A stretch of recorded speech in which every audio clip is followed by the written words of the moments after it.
Hey everyone, welcome back to 3D6 Down the Line. It is episode 67 of the Halls of Arden Vul Megadungeon Crawl by Richard Barton, using the old school essential system by Necrotic Gnome. I am your host, John. I am your referee for the evening, and going around the horn, we have a full house. Hi, I'm Mike, and I'm playing Brother Lothar, the soon-to-be third-level cleric of Thor. I'm David. I'm playing Upior, the first level magic user. I am Matt. This evening, I shall be, for a change, portraying someone with two hands. Wolfhard Cheek. Wow. Wolfhard Cheek. For now. The level 1 barbarian who shall live forever. Oh.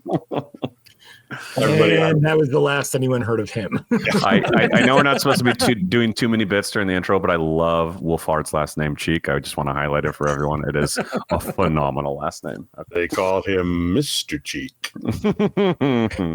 Hi, everybody. I'm Ted. I play Mortis J. Gobliano. And I know I broke the PvP rule, but I swear I can quit at any time. Okay. Got an easy target for you if you're hungry. So we have a bunch of newish characters going on. Mort's the only true veteran amongst us tonight.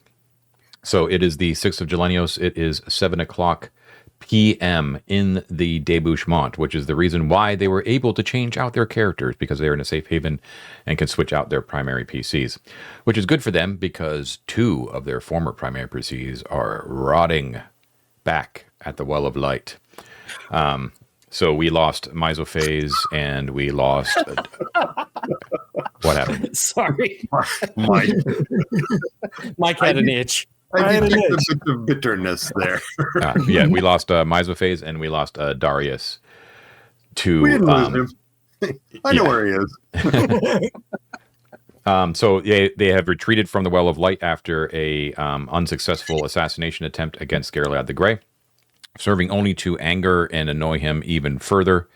And Mort managed to play a little bit of trickery, channeling a little bit of Laeral himself, and writing a note that he planted on Misophase's body, which all lies, of course, but is attempting to...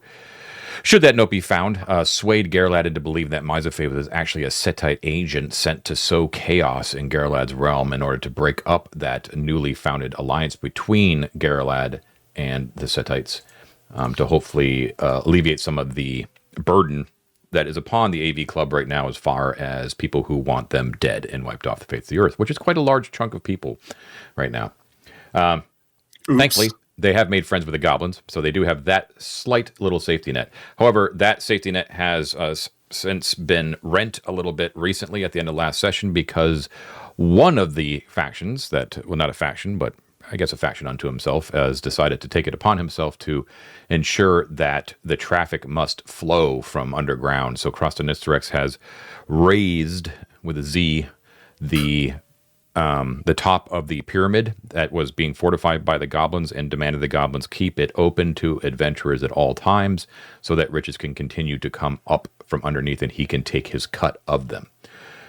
So that is where we left them last time. So first we have a little bit of bookkeeping to do.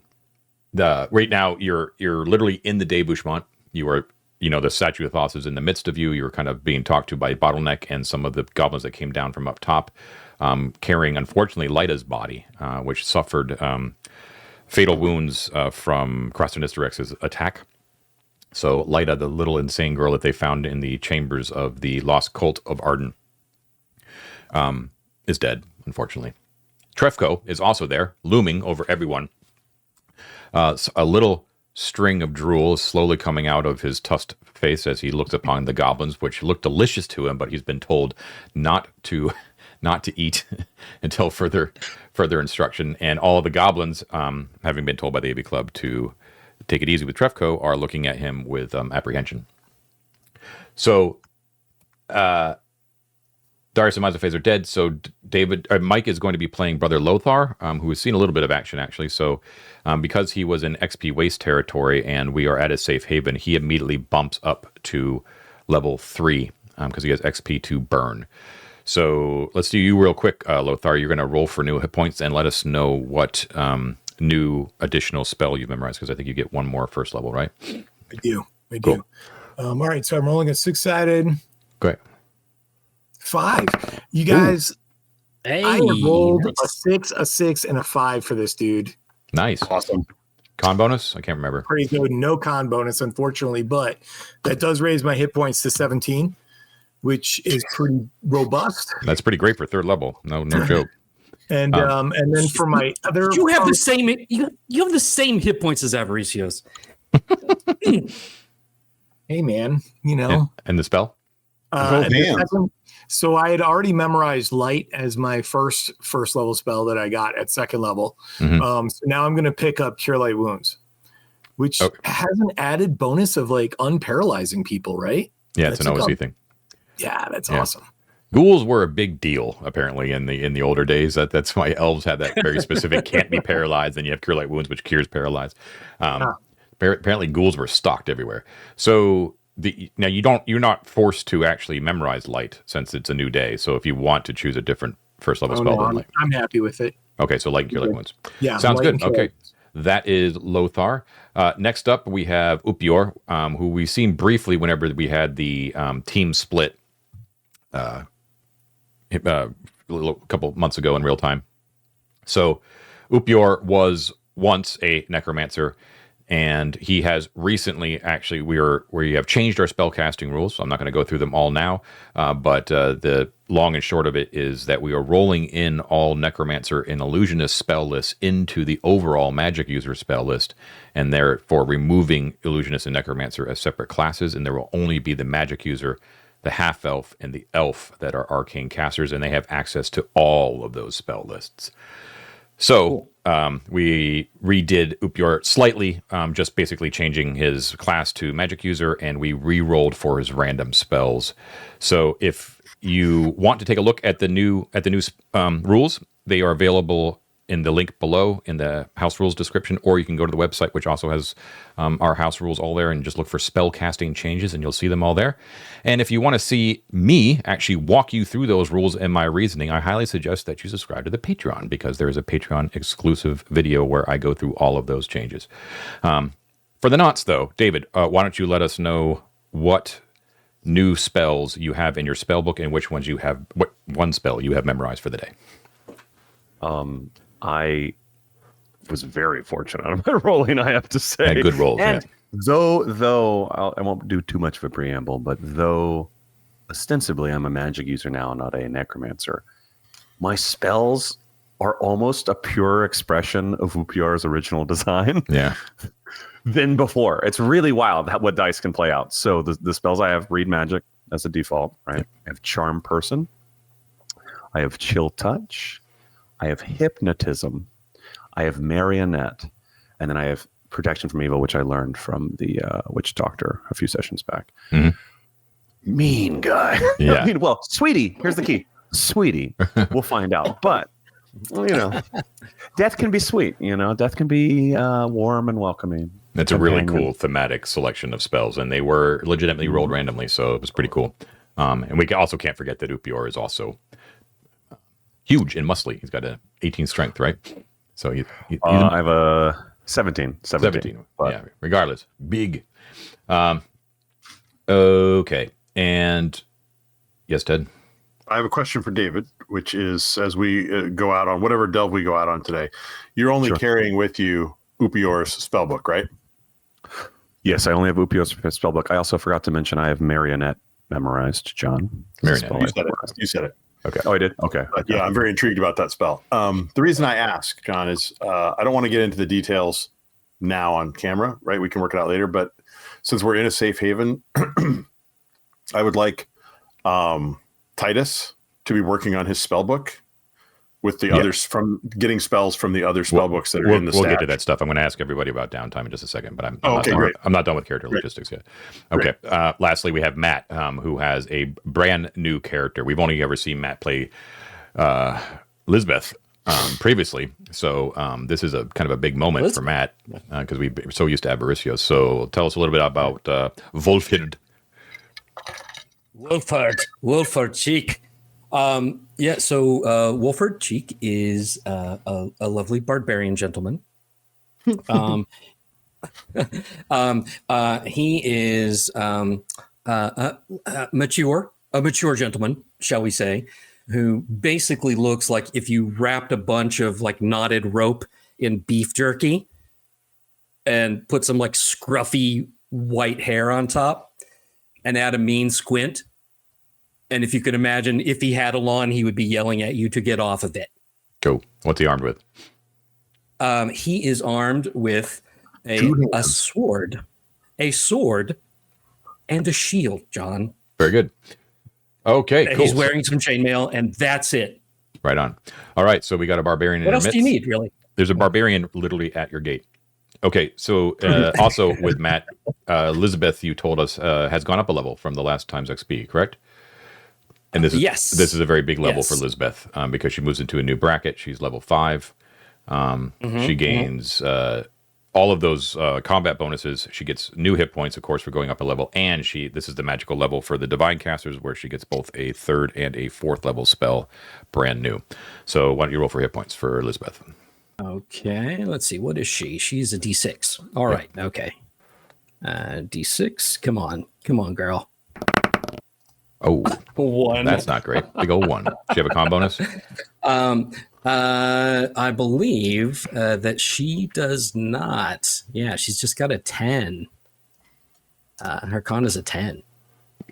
Okay. So that's one big hit point, baby. She gets 1 hit point, but her damage die goes up, her saving throws go down, her attack bonus goes up, and all that kind of good stuff. So big level for her. We won't worry about spells right now until you actually tell me that she's going somewhere with you. She'd have to sleep, before. Yeah, very true. Okay, so that's that.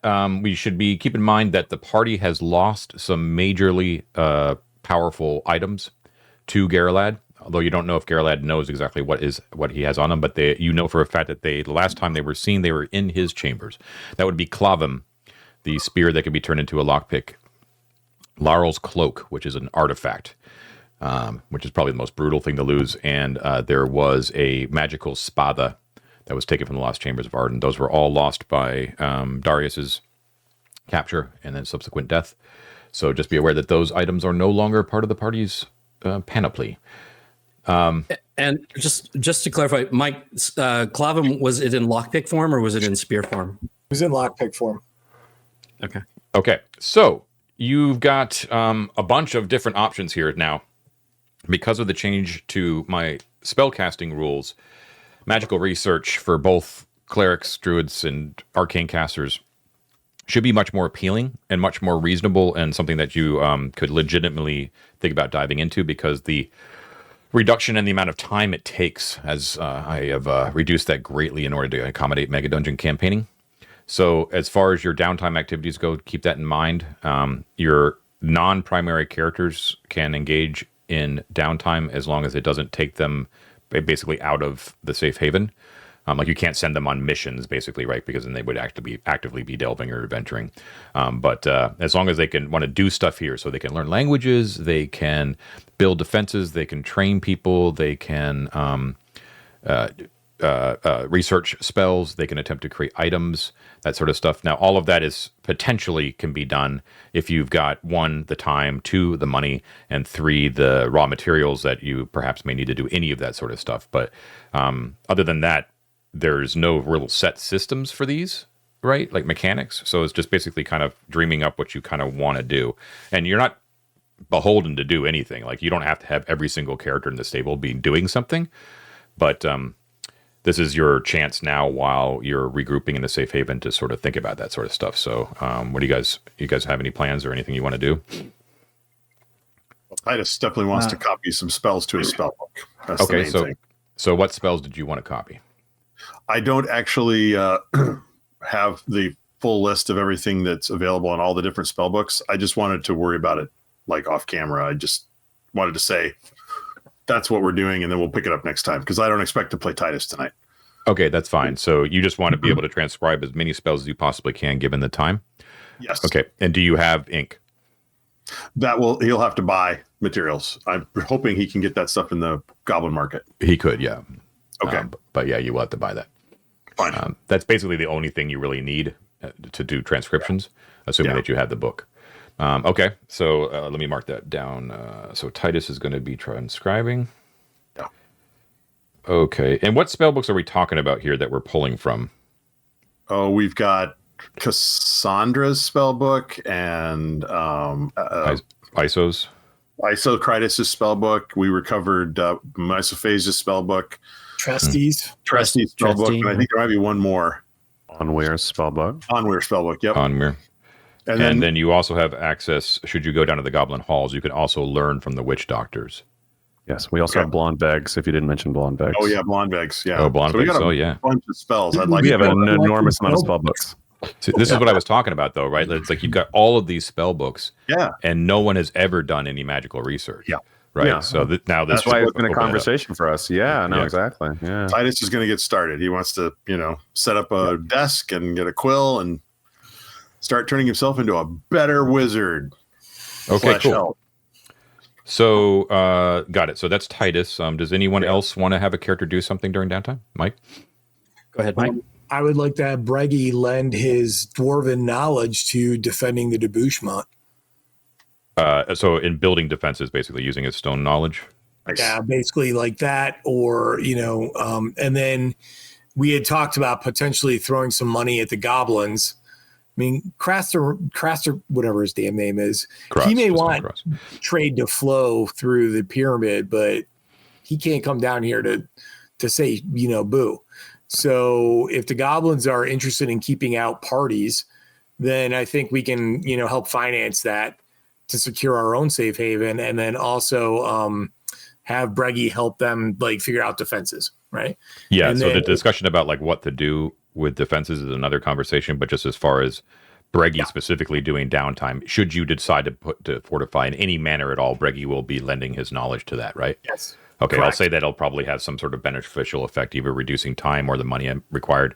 We'll figure it out depending on what you guys want to do with the defenses. I like Cool. it, Mike. Good thinking. Anyone else have a character want to do anything during downtime? Yes. Avaricios has a couple of things that he wants to do. So, Okay. number one, he feels extremely guilty and responsible for Lyta's demise. I mean, she was somebody that he helped rescue and kind of promised safety to. Mm-hmm. Yep. And so he was the face of the betrayal of Kraz. So he takes this very personally, and he would like to try to raise her. However, this is not a simple thing, right? This is something that takes. This is kind of a big deal. You can't just dust off your hands and say a prayer or two and boopity boop. In my So campaign, yes, his that's plan- true. Well, I mean, and rightly so. I mean, I think that fits very well with what he'd want to do. And when in this last little episode, when he prayed to Elysion and got very concrete answers and help, I mean, his faith and strength in his God has never been stronger. And he promised him a temple. He promised him a place. Okay, so it's going to take him a while to build the temple, but at least he wants to start now working on a shrine to Elysion in our safe haven here.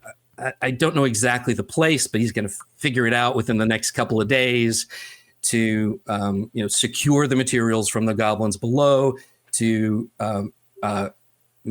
make an appropriate shrine to Elysion, which would probably be a bar, but at the same time, it's a place of joy and merriment and gatherment for the people, but it would be a place of sufficient holiness to perform this ritual. I love raise it. light. So is your plan to put the shrine in whatever form it takes in the main debouchement room, the chamber, or somewhere in one of the other chambers surrounding it? I don't know, guys. I mean, what Goblin Town, baby. Goblin Town. you want it? Yeah. You went down in Goblin Town? I was thinking up here. What do you? I think it'd be it's your shrine. As we talked about, the way I haven't come to a conclusion about the defenses, I think that central debouchement room is something that should be fortified, not traversed, because it is like the antechamber of a castle, right? Like if they get through, if we have any sort of aggressive force coming through the stairwell or otherwise, having that be like a common area makes it a very weak point, whereas defending it, right, having every adjacent hall be where people can go, I think is an easier, defensible situation. So the question is like, you could split the difference and not have it in the halls, Matt. You could have it behind one of the portcullises in the former halflings chambers if you wanted. Like maybe in the room over to the east, with the three coffins in it. Yeah, that was Plumthorn's old place. Whoa! Hit. There you go. Accidental click there. Yeah. What about And I mean, Ted, you brought this up before, like that room with the fountain or the pool in it down below. Like, I don't know what that pool is, but it would be like, oh my God, what keeps happening here? Nobody clicked the map. Oh my God. Control Z. I didn't do that one. Yeah. How do you know it was me? I saw you do it. We saw your face. The cursor. It's a fair assumption. My bar nerd. Sorry. I'm sorry. I was voting for that room with the fountain. I know the fountain might be a little weird. We need to figure out what's going on there, but it would be very convenient. It's a nice spot. Imagine it as there's a nice fountain at the bar, right? You put up some ferns and some tiki torches, and Avaricius Lycion would love it. It would be a great bar. Well, you basically like peered in there and were like noped out of there. So you don't really missed. We've done that lots of places, to be honest.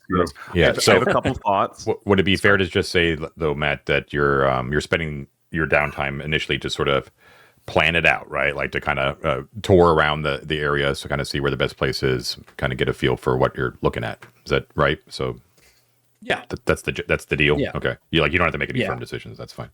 So you're going to start to build a shrine. Okay. Yeah, and I mean, I don't know if I need to have a singular focus.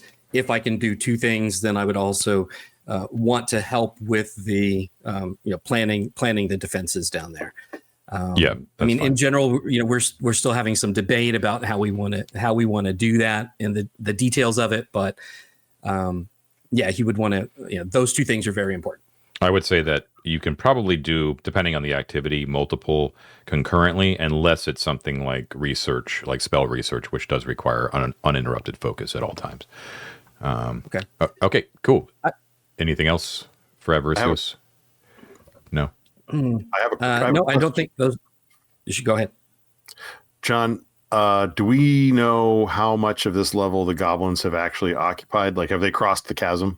Yes, so that's a good question. From a long time ago that they attempted to make the crossing over the chasm and were rebuffed by some sort of strange creature that, remember, you kind of overheard what happened from the other side of those doors on the east. Yeah. So they and they're open with you. I mean, they'll tell you that they have not made any further attempts to go over there. They're basically a little bit scared of the chasm. Is the way to look at it. So they do have permanent guards that are posted near that entrance point that you guys cleared out when you did the scouring that leads to that bridge, right? Yep. So they do have permanent guards. Yeah, they do have permanent guards there, and then they have basically claimed everything else that was actually under the halflings' control. So that is, let's see. Can you guys see? Can you see me here? Yep. Okay. So. Mm-hmm. They control, well, but maybe it's like it might be everything on the map. So everything to the north, all the way up to this staircase. Okay. Okay. The Ma'at Feather area, and then to the west, they have claimed what they tell you. You guys went there once and decided to nope out of there as well. There is a series of crypts that are to the west there, where they could definitely hear undead sort of walking around. Mm-hmm. So they claim it as theirs, but they only do so because they know no one else is going to claim it. So, right. But nobody wants it. Yeah, exactly. So they kind of have a guards stationed here in the entry, the column room, kind of looking out there. They also know too that very close nearby there is a port. They tell you this. There is a portcullis to the south. If you go west a little bit, and then like if you take your first left through a portcullis, which you can raise using levers, there is a stairway that goes up. Oh, Okay. Oh. And they are they have not ventured there, but they're a little bit worried that that might be one of their weak points. So Yeah. they haven't explored because right now they're counting on the portcullis, the combination of a closed portcullis and undead that are roaming around to sort of prevent things from coming in. But that is a stairway that goes up, which should tell you something. Now, in addition, the rectangular crypts that you guys found Clavum in, those are also claimed by them, and they are thoroughly patrolling that area as well. They have no knowledge of the secret pathway to the defaced Temple of Thoth to the west.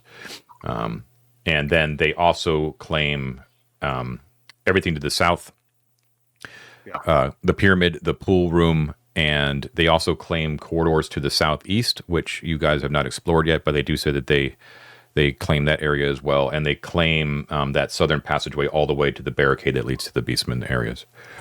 Okay. Okay. So I have two observations on that. Matt, can you see my cursor? Yeah.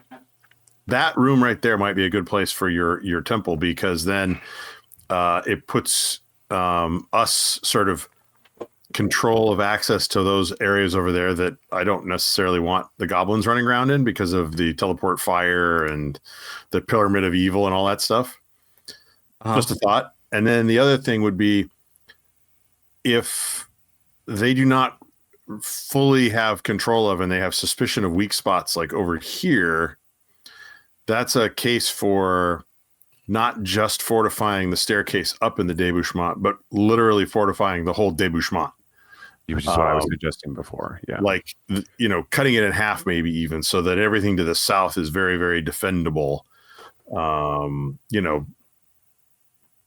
So that, basically I just wanted to say that. That's all I have to say.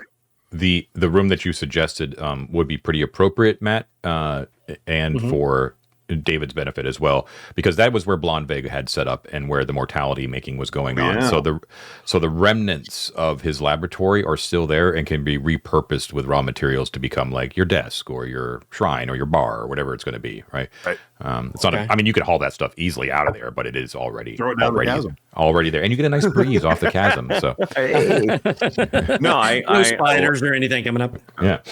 I love that. Do not ask for credit, because being thrown over the cliff into the chasm will offend. Yes. Yeah. Yeah. Unpaid bar tabs are this way. Yeah.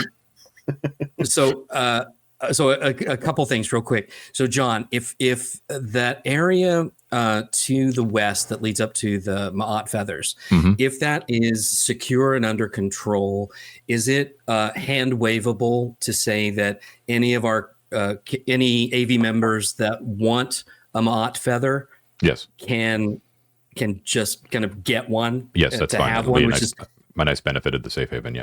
Great. right, which would probably be a good thing to have on us. So I would mark that Another down on thing all that of your just- character sheets that you have a Ma'at feather unencumbering. Okay. And the other thing is, guys, if there's a stairwell going up, Plunger Town is above us. In that kind of same general area of the map on Plunger Town, where Mike was flying around as a naked dwarf or whatever, there were stairs leading down that we never explored, and I think that's a potential connection, We baby. heard baboons down there, right? We heard Exactly. baboons down there. That would work. That's exactly what that is. 100%, Matt. 100%. He's right. So The location of it would work perfectly.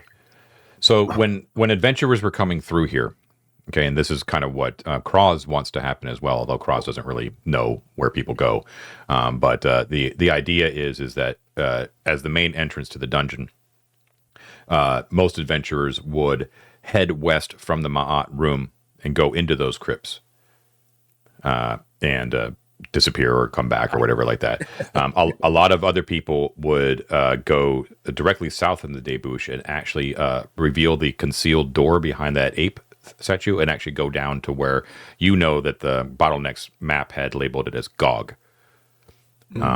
That's that hidden staircase. You mean? The hidden staircase, correct? Yeah. Apex of that triangle. Okay.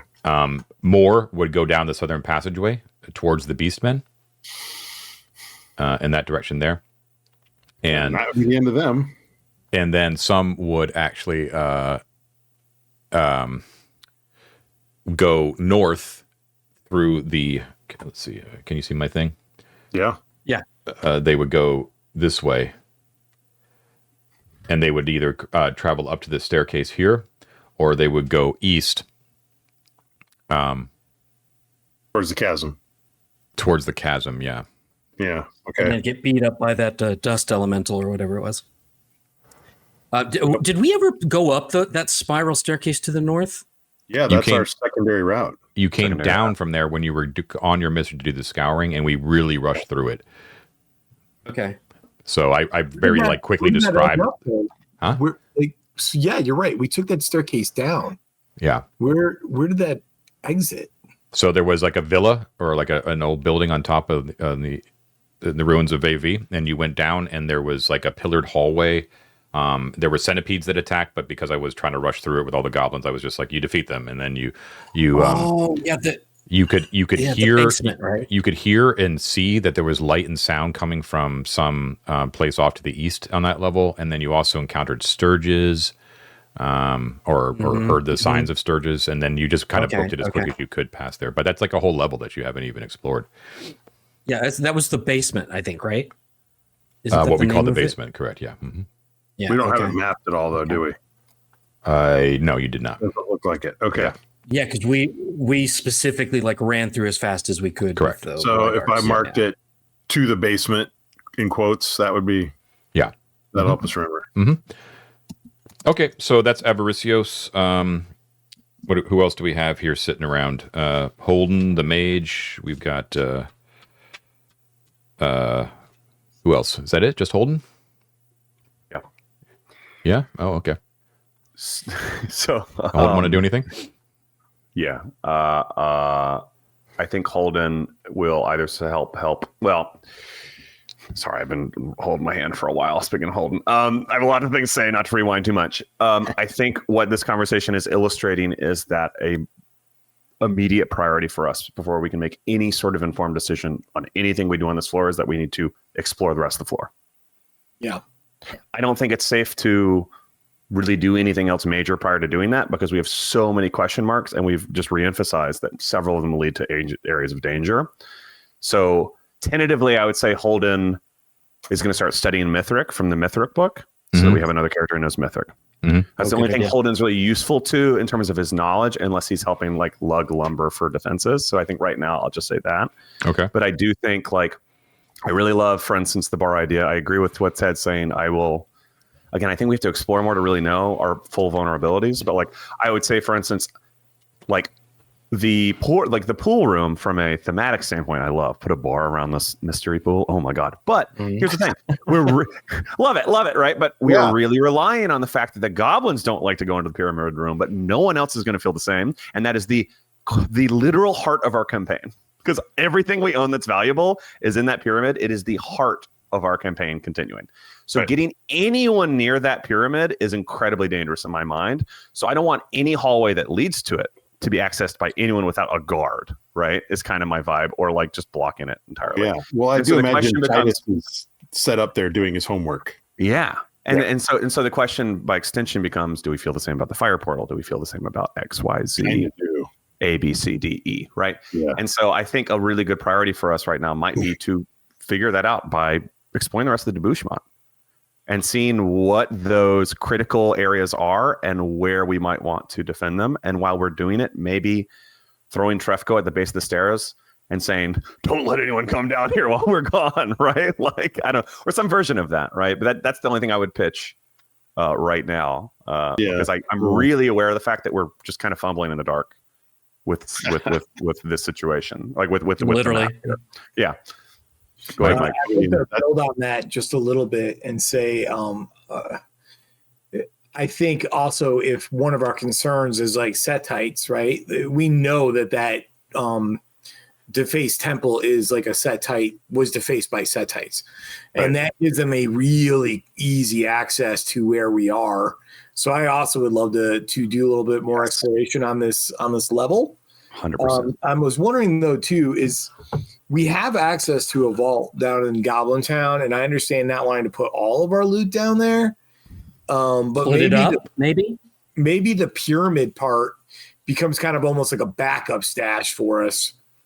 And then the vault becomes our primary, like for like all the Solidai, at least. You don't have to put the spell books and all the rest of that down there if you're really against it. But I'm just like, I don't like having all of our eggs in one basket kind of thing, if that makes sense. If it helps, that's smart, Mike.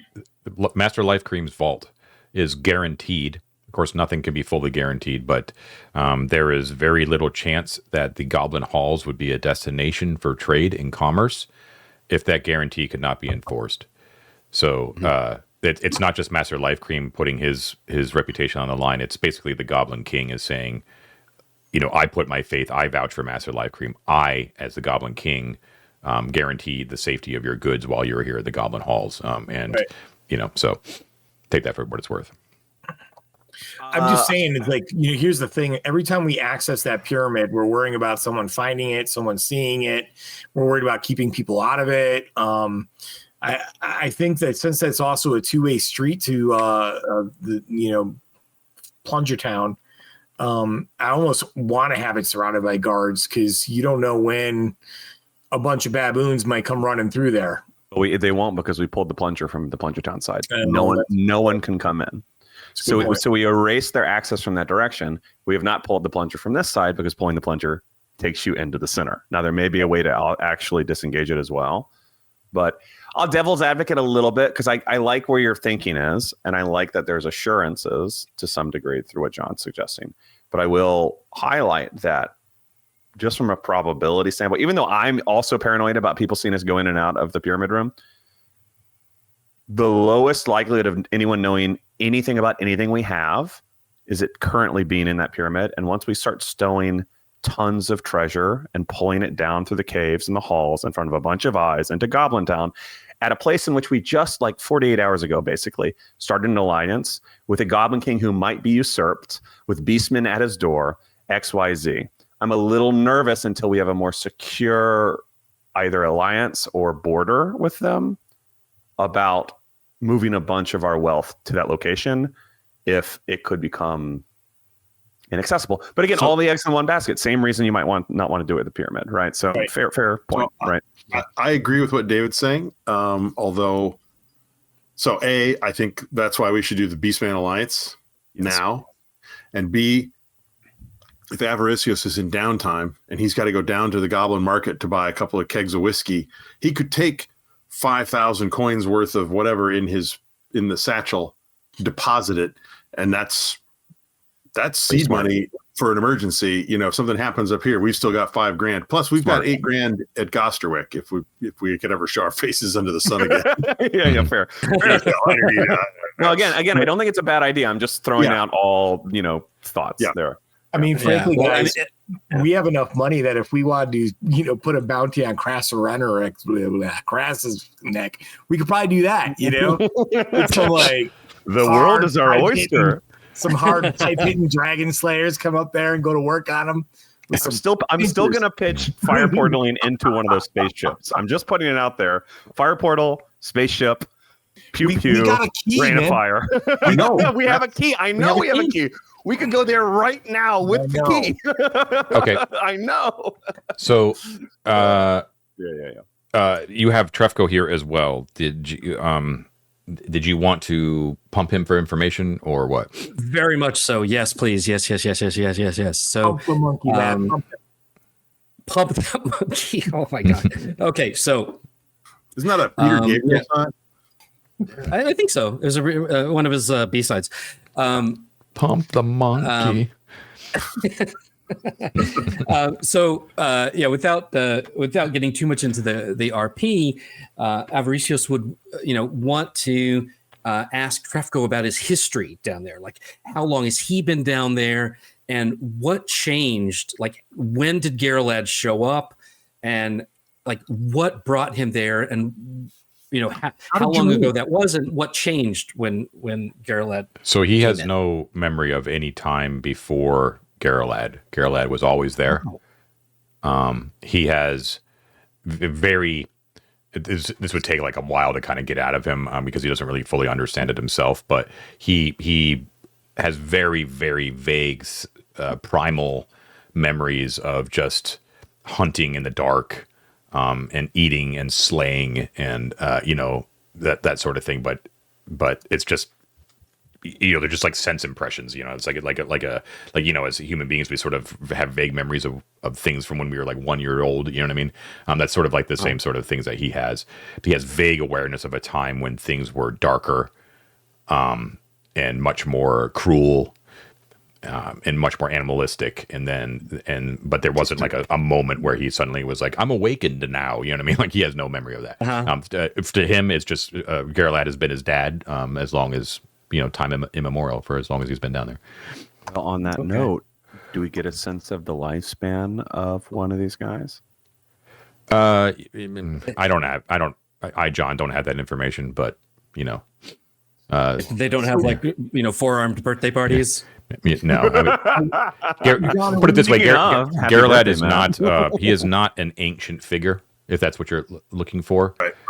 It's quite likely, like given, I guess, what you might be able to pick up from Trefko, that Geralad is most likely an adventurer, not an adventurer, but he was like a high-level person that basically decided to go off and do his own thing for some sort of reason.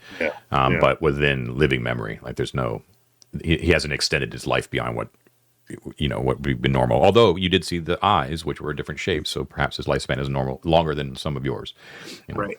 And then, John, you used the word awakened, but is that like an uplift? Yeah. Don't take that into. I shouldn't have used that word. You're going to hang too much mechanics on it. Yeah. Does Trefko have a sense of what Geralad's wants? It's exactly what Trefko says. He wants to be left alone. So when he goes exploring, it's just to look for dangers that might threaten him. He's not there for something. Trefko's never been asked to go with Geralad. So here's the thing. Trefko tells you that when Geralad makes his excursions to what he calls the retreat, and Trefko has heard Geralad use that word, the retreat, he never brings any companions with him. He always goes by himself. But the assumption is that because they've been in his chambers before and that they know that he likes fungi and plants and things of that nature, and that they can't be gotten here in the Well of Light, that retreat leads to an area that he can find things like that. Mm-hmm. Okay. I think the term for what we'd call Geralad is an eco-fascist. Yeah, pretty much. But he's very adamant about what Geralad wants. Is he wants to be left alone. He wants to take care of his children, is the way that Trefko puts it. And that's basically it. Can he explain what the Howling Caves are? The Howling Caves, yeah. So he tells you the Howling Caves are to the south on that level. And they are beyond what he calls the Great Ape Room. That's what he calls it. Okay, which is to the east, he says, beyond the Well of Light. He says, but the Howling Caves, they're guarded by two more of my kind, he says. And he says he says their names are Umsko and Yamki. Umsko? Umsko, Umsko, and Yamki, Yamki. And there is a great portcullis that can be lowered in the Well of Light Arcantian chambers to shut off access to the caves. And Umsko and Yamki basically are the gatekeepers to that. Geralad ordered the portcullis shut when he left for the surface with Gunnar and Cisco recently. Normally, Trefko tells you the portcullis is wide open to the caves. So he basically ordered what Trefko tells you is that Geralad ordered all of the normal baboons to go back into the Howling Caves, leave the Well of Light, and then he shut the portcullis and had Umsko and Yamki guard it while he left with Gunnar and Cisco and left Trefko in charge of just watching over the Well of Light, which is what bummed Trefko out, right? Wow. Then that portcullis was raised, and this is when you guys appeared. They all came flooding back from the Howling Caves again.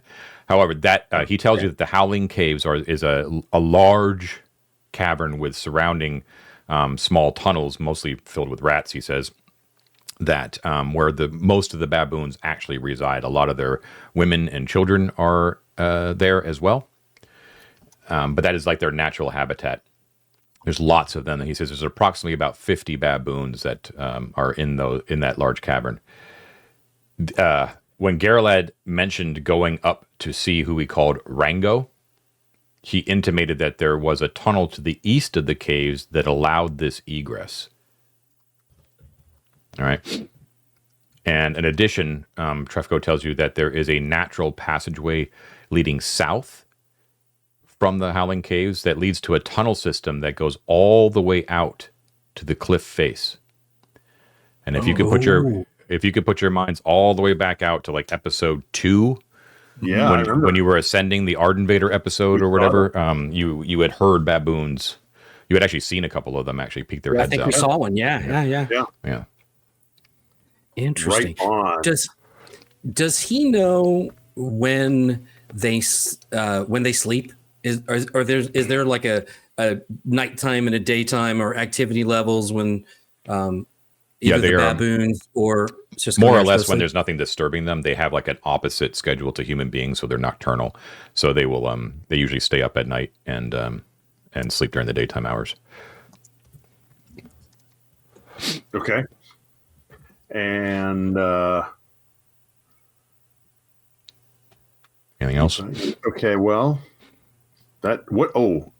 nope, I think that's pretty good. I will tell Trefko that, or Mort will tell Trefko that, wow, you really are a very smart, wise, great baboon. You pay attention. You see all these things. We're very impressed, Trefko. Thank you. Very kind. Very, very wise. One more thing I wanted to ask you. This is Avaricios talking. You saw at the cave in the the level where I brought out my very bright light. You didn't seem to like it. How is this a big problem for you? A little inconvenience? Hurts. Torch, fire, okay. But blinding light, and he like points to your holy symbol. He's like, oh no, too much like father's son. I wanted to apologize for this in showing this. And by the way, guys, 1000%, he's going to cast continual light on that disco ball, baby. Dude. It's noon all the time in Plunger Town. Whenever we go back. That'll be great. I wonder if we could get more disco balls made, or like get a bunch of bears with like shit tons more mirrors to. Could you cast continual light on a handheld mirror? I guess it wouldn't act like it's a beam. Then it would just exude outward, right? You've been in that. Yeah. Take a couple of weeks and cast continual light on a bunch of little things. So you guys have everywhere. You guys have been traversing through that level a number of different times, and I haven't been pointing out like every mirror that you've passed since you passed them the first time. But obviously, you've been going back and forth across those mirrors 1,000 times, and you can definitely tell immediately that only the disco ball will work to do that sort of refraction necessary. Okay. You could technically get someone, if you brought the disco ball to a craftsman, that they could, if it was a quality craftsman, they could do it, but it would be extremely expensive. It's a very, very advanced work of art. You know what I mean? Yeah. We got all kinds of cash, baby. Yeah. Let's do 3. We're going to take a break for our first break real quick, but I just want to put this seed in your mind when we're taking the break that the Goblin Halls, because they are a center of trade, the merchants that come from both within the halls and other areas of the halls from other factions, and from outside the halls, from outside the ruined city itself, from elsewhere in Burdock's Valley in the Empire, they come to the Goblin Court frequently, they come to the Goblin Halls whenever they decide to come, via the stairs that lead down from the arena. So in the Goblin Halls, there is a set of stairs that you guys have yet to actually kind of check out, but they come from the east. So that's like the main entrance into the Goblin Halls for outside peoples. So what I'm saying is there is an indirect line. There is an indirect line that goes from the Goblin Halls to Gosterwick through those merchants. So when you're talking about making plans for building defenses, creating the temple, getting equipment and supplies, and this is the key thing, if you want to exchange information or messages with people in Gosterwick or anything like that, that can be done. It is difficult and it is dangerous, but it does not actually require your physical presence to do so. Okay, so that's actually a really good benefit of holding on to the Goblin Alliance as well, is having that route to Gosterwick, but you just have to be able to place your trust and money in other people's to deliver your things. Goblins. 2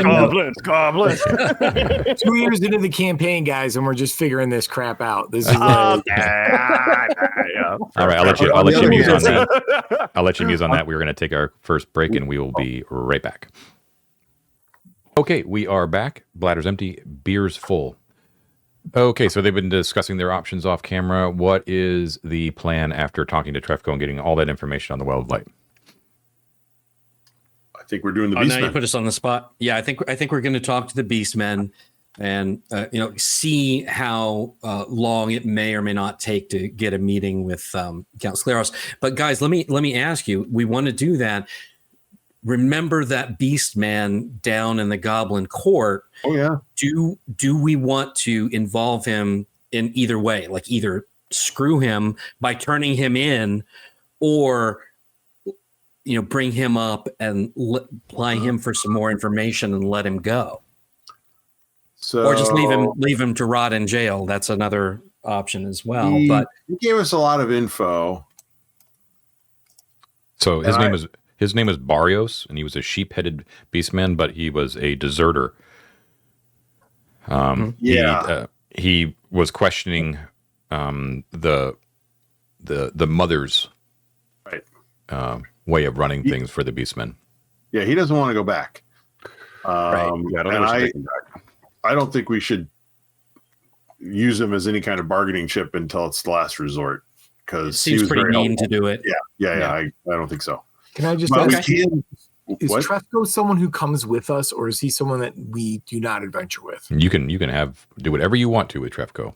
I think Trefco should guard the stairs while we do anything this go around. And that's fine, except then we really got to think about provisioning and making Trefco comfortable and happy, Yes, right? Like, I that's agree. number one. Otherwise, we're going to come back and he's going to eat 15 goblins, and the goblins are going to be super pissed. So Sort of thought if he came with us, it would be a good, not only a sort of a show of our strength, but he himself is a beast, and he's allied with us, and There's good logic And in that. I appreciate that. It's still on this level. I mean, he's still like a quick run to the debouchement, depending on what we do. But also, I worry about leaving. I mean, we can pay. We can call DoorDash, right, and have food delivered up from Goblin Town. We have the cash. We can do that. But I like the idea of keeping him with us for a little while instead of leaving him. I think Okay. you sold me. I think we should bring him along. Here's Okay. what I would suggest we should do, because I'm being hyper paranoid about the stairs, but I just want to be to cover our butt. I think we should suggest that pairs of goblins go. The total length of the debouchement staircase is how many feet again? 700 feet or something. 700 feet. I think we should suggest, if they are willing, 6 goblins every couple hundred feet in pairs, so that they can have a vocalize anything that's going on, awareness system they can crescendo down, so that if something goes wrong, word can come to us more easily while we're doing it. Does that make sense? That's fine. Just as an alarm system. So Bottleneck will agree to that. He'll do that. He wants to make it very clear to you guys that even so Mort, even though they idolize him and they consider Mort to be the default leader of the AV Club purely because of his goblinhood, that neither he nor the rest of you have any authority over them. You are favored by the king, and therefore will be looked after and your safety and all that kind of stuff. But your problems are your own, and should your problems sort of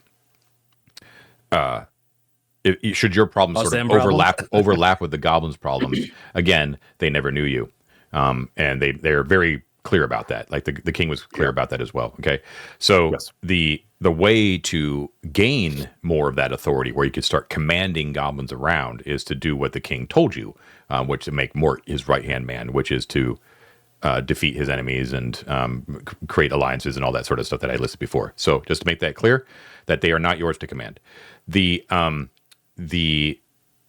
What else was I going to say about that? So as far as the Kroz's message to the goblins, remember that was given to the goblins as if the goblins were the only one causing him a problem. They, as far as you're aware, and as far as the goblins are aware, Kroz has no idea that you guys are right down there. They have no idea. But he's irritated that goblins have fortified that area, and so he's demanding that people go up. So Bottleneck is going to tell you, basically, unless you get the king's express permission and you really relay back word that the king is saying this, I'm allowing anyone to come down there as long as they don't mean any harm to us, right? So they want to make that very, very clear until you actually talk to the king and make the king agree to creating those defenses. Then he's going to obey Kroz because he doesn't want to die. Yeah, Ted. Would he agree to our request that should he allow some adventurers in, that of course they're not free to just wander around, that they have to be sort of pushed to the west into those areas in the west, in the northwest there that they don't rightfully control at this point? That's where most of them go. Some of them will probably want to go east as well, and the goblins would be fine with that as well. I see. Would a small donation suggest to you that they should not go east? If you want to pay them to make sure that the goblins push them in the right direction, that's fine, but you will have to pay them. I think that would be a That's reasonable, well worth it. Yeah. a reasonable sum. I have 20 solidi. On you? Yeah. Yeah. Would 20 solidi Bottleneck take care of that little What's request? that, 200 gold? Yeah. Yeah, that's fine. Done. All I'll right. spit my hand and hold it out to Bottleneck. Okay, they'll point all guests to the west, to the crypts. Right. Okay. This temporary, of course. We'll figure out a solution there, guys. I think. Cool. So when you guys are commandoing up and getting yourselves ready, they are very happy to see that you are also telling Trefko that he's coming with you. They're very pleased. They're very pleased about that. Trefko is also very, very pleased after he gets a good meal on him. So I'm going to say that all of your planning and kind of assessing everything took like an hour. So at this point, it's 8 p.m. Bedtime. Yeah. Yes. This is. So Mort is the only one who sort of would be under the effects of possible fatigue in a few hours, Right. but everyone else is basically fresh. But up to you guys. You would have 4 hours, Mort, before you start suffering penalties. She's Why don't we just tell me if this is wrong? But we're not hurt yet. They're 4 hours. What if we leave word at the beastmen barricade that we would like to meet with them, in the morning? That way Sure. It gives them time to prepare. It's not any kind of surprise. Lets them know our intention. But also gives them time to prepare an ambush. But sure. No, I mean I agree. Essentially, yes. I mean, I don't want to glaze past this front stair thing, guys. If the Five Fingers who've been working with Cronus and Stealth this entire time, who are allied with Kroz, decide while we're sleeping or within the next 12 hours that the Goblin Barricade is gone and they want to enter through this pyramid, and they come down and Booger Nose, whatever his name is, Bottleneck, sorry, says, sure, go to the east, whatever. We have no way of mitigating what agendas they might have, much less a bunch of Setites who've been hired to assassinate us. We have no way, which means we have to be a little more influential, not just about channeling where people are going, but preventing them from coming. So if Bottleneck is not willing, I'm not trying to order Bottleneck around, but we should talk to Bottleneck and go some version. I mean, Upior would saddle up and go, my friend, here is the problem. We do not seek to tell you what to do, but we do seek for you to survive. And there are many enemies at the gate who have already shown they don't want that to happen. And we are very capable of helping that happen. So as friends, I would suggest we do not just let anyone in as we are sleeping. Else we might, as you recall, the usurpers before us that you killed, die in our sleep. We do not want what happened to, as they call themselves, the darlings, to happen to you. No? Arcantian's not Ubior's first language, is it? The goblins sort of scoff good-naturedly at your argument because they kind of look at it like, first of all, they have a pretty good feeling about themselves. They think that they can handle anything because they're fecund, and they also kind of weigh it as the danger of angering a dragon versus angering a bunch of adventurers. They're much, and they also sort of view it too, and they try to be as polite as goblins can, but they look at it as like the danger, and the truth of the matter is under question. But to them, they think that the danger is your problem. That these are your potential enemies. So 100%, 100% they are. I do want to clarify, I'm not asking them to bolster the top and face Cross in any way. So Cross has no awareness of anything they're doing on the stairwell, even if all they're doing on the stairwell is posting up a couple guards and not letting anyone come in for 12 hours. There's a big difference between that and going and provoking the dragon again. Yeah, right. Yeah. We're not poking a bear because the bear doesn't know. The only way a bear would know is if adventurers came in to get in within the next few hours while we're sleeping, at which point they might return. So are you suggesting Bottleneck should just have like visiting hours? No, he's just saying that for 12 hours, prevent anyone from coming in. So if you want that, if you want the goblins to sort of with their own bodies to fortify the entrance down, they will raise that price up to 500 gold, and they'll do it for you. Which is fine. Can I just point one other thing out? Sure. This is not a bottle, right? This is a very perforated space. If you're worried about the five fingers, they can walk up through the goblin court and come in from the south. There are other ways in that we don't even know about. That's They really can good come point. in through, right? This is a space with many entrances and exits that we do know about and that we don't. So even bottlenecking one, and that one party that is turned around and comes back up, that's what's going to make that dragon even. I mean, he's already really mad, but if one adventuring party goes, oh, it's open, yay, and they come back down and they get turned around, sorry, we tried, but they wouldn't let us in.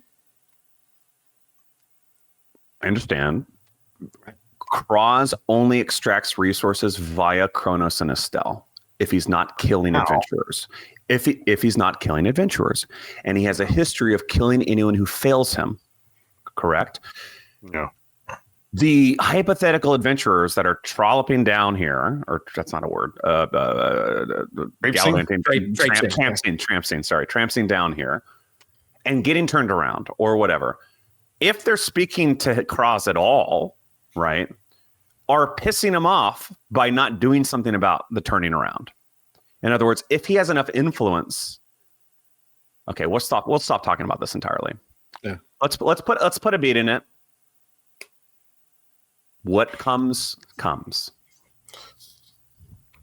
Okay, so I think are you going to pay the 500? No, we're not even going to bother because Mike's very frustrated right now. I can tell. So I'm not frustrated, dude. I'm just tired. Not worry about it. I only have 200, so I can't come up with another 500. So, guys, we have tens of thousands of gold worth. Right over there. Which we should also bring to the beastmen as part of our contingency. Okay, so we I have just need more money than we could ever imagine. So if there's any question of influence that money can impact, we should always use money. That's all I would say. So yeah, you have your choice. Then you could do, if this is where we're going to leave it, you can either do 200 to have them push adventurers to the west, or you can pay 500 and have them stop or attempt to stop anyone who comes down at all. If we just sleep to the east and they're pushing people west, if we want safety, then that's that's accomplished by that. Okay, it's fine. I think we go with the first plan. And Okay, don't worry so about the 200. All right, got it. So you take Trefco, and where do you go? So what I was going to propose is to go through the door that's between the two magic mouths, down the hall. There's another door, and then there's the wall. I believe it was of sort of rubble and barbed wire and that kind of thing. And to stand at that wall and hail guards on the other side. We come under flag of truce. You don't have to. You're planning stuff without actually doing it. So you're going to be going down to that area, right? That's what I'm suggesting we do. Yeah. Okay. I'm in. Cool. And all so right. it's the 4 of us plus Trefco. And I think I better bring gangrene too, actually. Yeah, you're taking gangrene. Any other retainers coming with you? No? Guess not. Okay. Okay. All right, gangrene. It's like, all right, boys. I'm ready. Suit it up. You still like me more than Trefco, right? Oh, can Trefco hear me?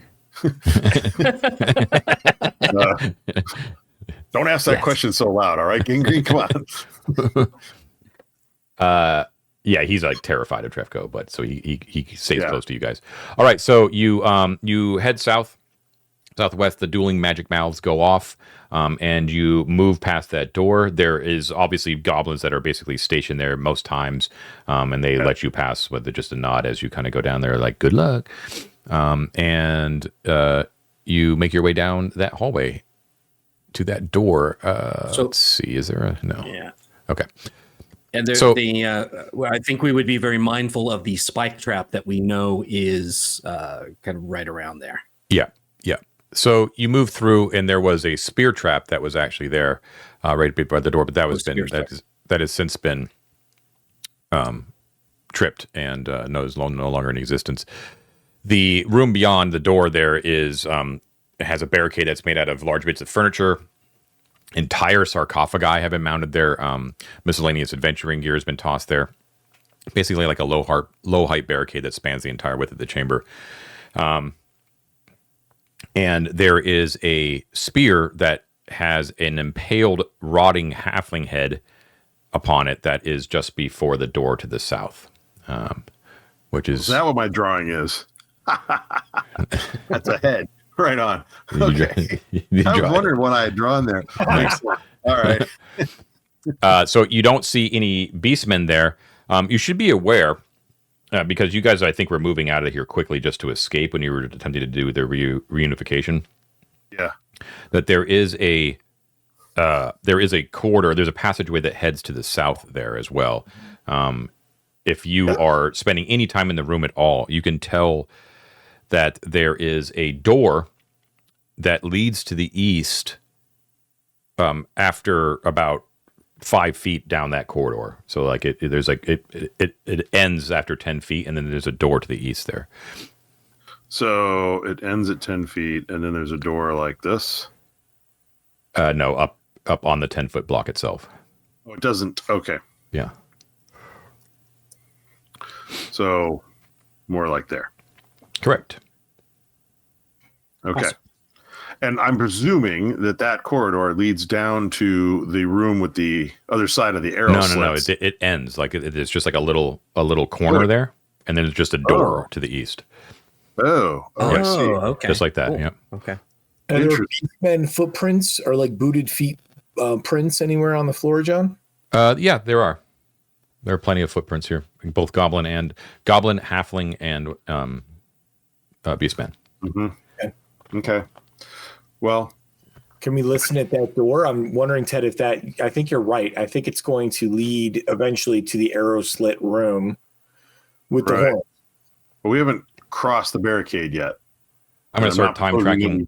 We're starting at 8 p.m. the moment that you sort of walk into this room, okay?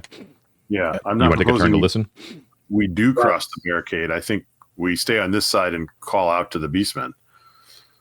The way to gain a parlay is to not invade their space right off the bat. That's a good idea. Just for logistics here, Light, I can I can light up a lantern if that's good, or what is there something else we want to do? Like, Let's do that. Can you pull Okay. some sunglasses out of your bag for Trefco? what bag are you talking about? I ain't got no bag. Oh, rascally! I forgot you was a Also, barbarian. he's not bothered by torchlight and firelight, Ted. No, I know, but I forgot he's not playing Avaricious, and I. Yeah. Yep. Okay. Okay. So I'm fine with this lantern. Wolford opens up the lights a lantern, shining a light Great. on the door in front of you and the barricade. What do you do?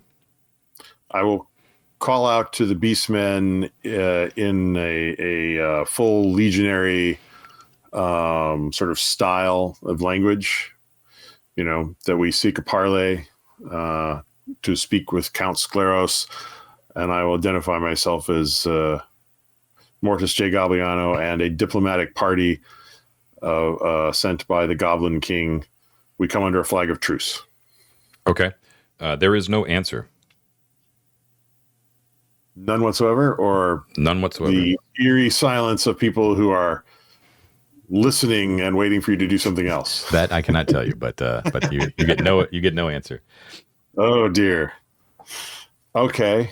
Well, let's go knock at the damn door. It's right down there. So yeah, I guess we could cross the barricade and try that southeastern door, knocking politely. You want to at the new door? The John, one Yeah. Yeah, I would like to just since we know that there was a spear trap ahead that was already set off. Is there anything like that here? Any pressure plates or anything in the walls that might be protecting this door? not that you can see at a cursory glance. Do you want to take a turn to try to search thoroughly? Hell yeah, I didn't stay alive this long, not checking things out. Sure. Yeah, man. Okay. So you take a very thorough search, and you can definitely determine that there is nothing that is going to kill you right in front of this door. Perfect. All right. Okay, so if we go down to that southeastern door, is it just a regular door like all the others, or a Arcantian door, or is there anything special about it? It's a normal door. It seems to be a normal Arcantian door. Wood, iron bound. You know who'd be good at knocking on doors? Trefco. Right. He also plays patty cake really well. That would sound very much like an attack. I think maybe a more like shaving a haircut might be more appropriate than a giant mutant four-armed baboon pounding at the gate. Just saying. Okay, I'll take that. That's a good point. What do you do with the door? Knock on it. You knock on it. Okay. Nothing. Interesting. Open it. Okay, so when you attempt to open the door, you can tell immediately that it's not locked, but it looks like the wood itself has expanded a bit and has caused the door to become stuck in the jam. An open stuck doors roll? Are you kidding? Mm-hmm. Trefco. Although, Yeah. okay. Although that's gonna sound kind of attacky. Just saying. You can't get through Well, door. I mean, I get through door. do you have an alternative? We're looking for beastmen. We are looking for beastmen. Why we wait? Okay, yeah, let's force it. But let's be ready. Okay. And he goes, Go he ahead. just takes two of his fists, like the two top ones, and just bangs on the door, and just like with a huge loud thump, it just the door just like flies inward, and reveals a room beyond that is covered with a 1 foot deep layer of trash that covers the entire floor. Broken furniture, masonry trunks, bits of statuary, decrepit equipment, all sorts of junk in it. The room itself, however, down the middle of it is dominated by 6 stone pillars. How big is it? Squat stone columns. The ceiling is 15 feet high. The room itself is 40 feet by 30 feet. So 40 feet east to west, 30 feet north to south, and you're coming in directly on the middle of the western wall. And there is 2 rows of columns, of pillars, 3 each directly in the center of the room, marching all the way down. And you could see, Yeah, but like the room is filled with like trash, just like a whole bunch of it, like really kind of tough to move through. Doesn't seem to be any paths through here either, as if no one for some time has actually kind of moved through this area. In addition, as your lantern light kind of shines forth, Wolford, you can see basically at the very, very edge of it, in the southeastern corner on the eastern wall, is a narrow Arcantian passageway that leads eastward about 5 feet wide. There does not appear to be anybody in the room. 5 foot wide, lowest point of the southeastern wall. Yeah. While he's drawing, John, is there anything significant about these columns? And are they decorated in any way? Are they sculptural? Is any writing on them? Anything like that? They aren't. They're really well made. They're definitely Arcantian, but they don't have the normal Thothian imagery on it. However, I should say that the base of those pillars, and of course the floor itself, is completely covered by trash, and so it's obscuring what might be on the base of the pillars. Like snakes or scorpions. Not to get too in the weeds, but I mean, what kind of trash are we talking about, John? Is it like broken food furniture, stuff, masonry broken chunks, equipment? bits of statuary, decrepit equipment? So not like rotting banana peels. Nope. Okay. And there's no evidence of a path, you said? That's correct. And is there like covered in dust, or is this something like maybe the beastmen have been throwing here recently? It doesn't. Yeah, there's some dust here. Yeah. Okay. Mm-hmm. And what are the walls like? Are they smooth? Are they masonry? It looks like the typical Arcantian, where it's the masonry, but it looks like any plaster, which is typical of Arcantian, has been long since fallen apart. You don't even see any remnants of any frescoes. Okay. You're friends with them. Do you want to call out and see if they're there? Yeah, let's try calling out one more time, and then maybe we go the other way, because I don't like the look of all this trash, I gotta say. Okay, so you call out again, David? and you hear nothing. Nothing responds.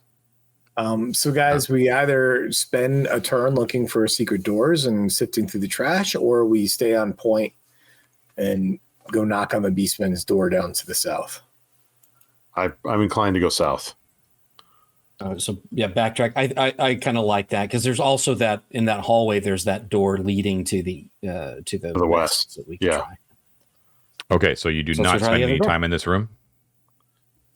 No. Okay. Back out you go. Wait, how much gold is there? Is it? All right, room full of trash, unrooted through. Got it. And you move back out into Oh, you did it, dude. Now we got to go search it.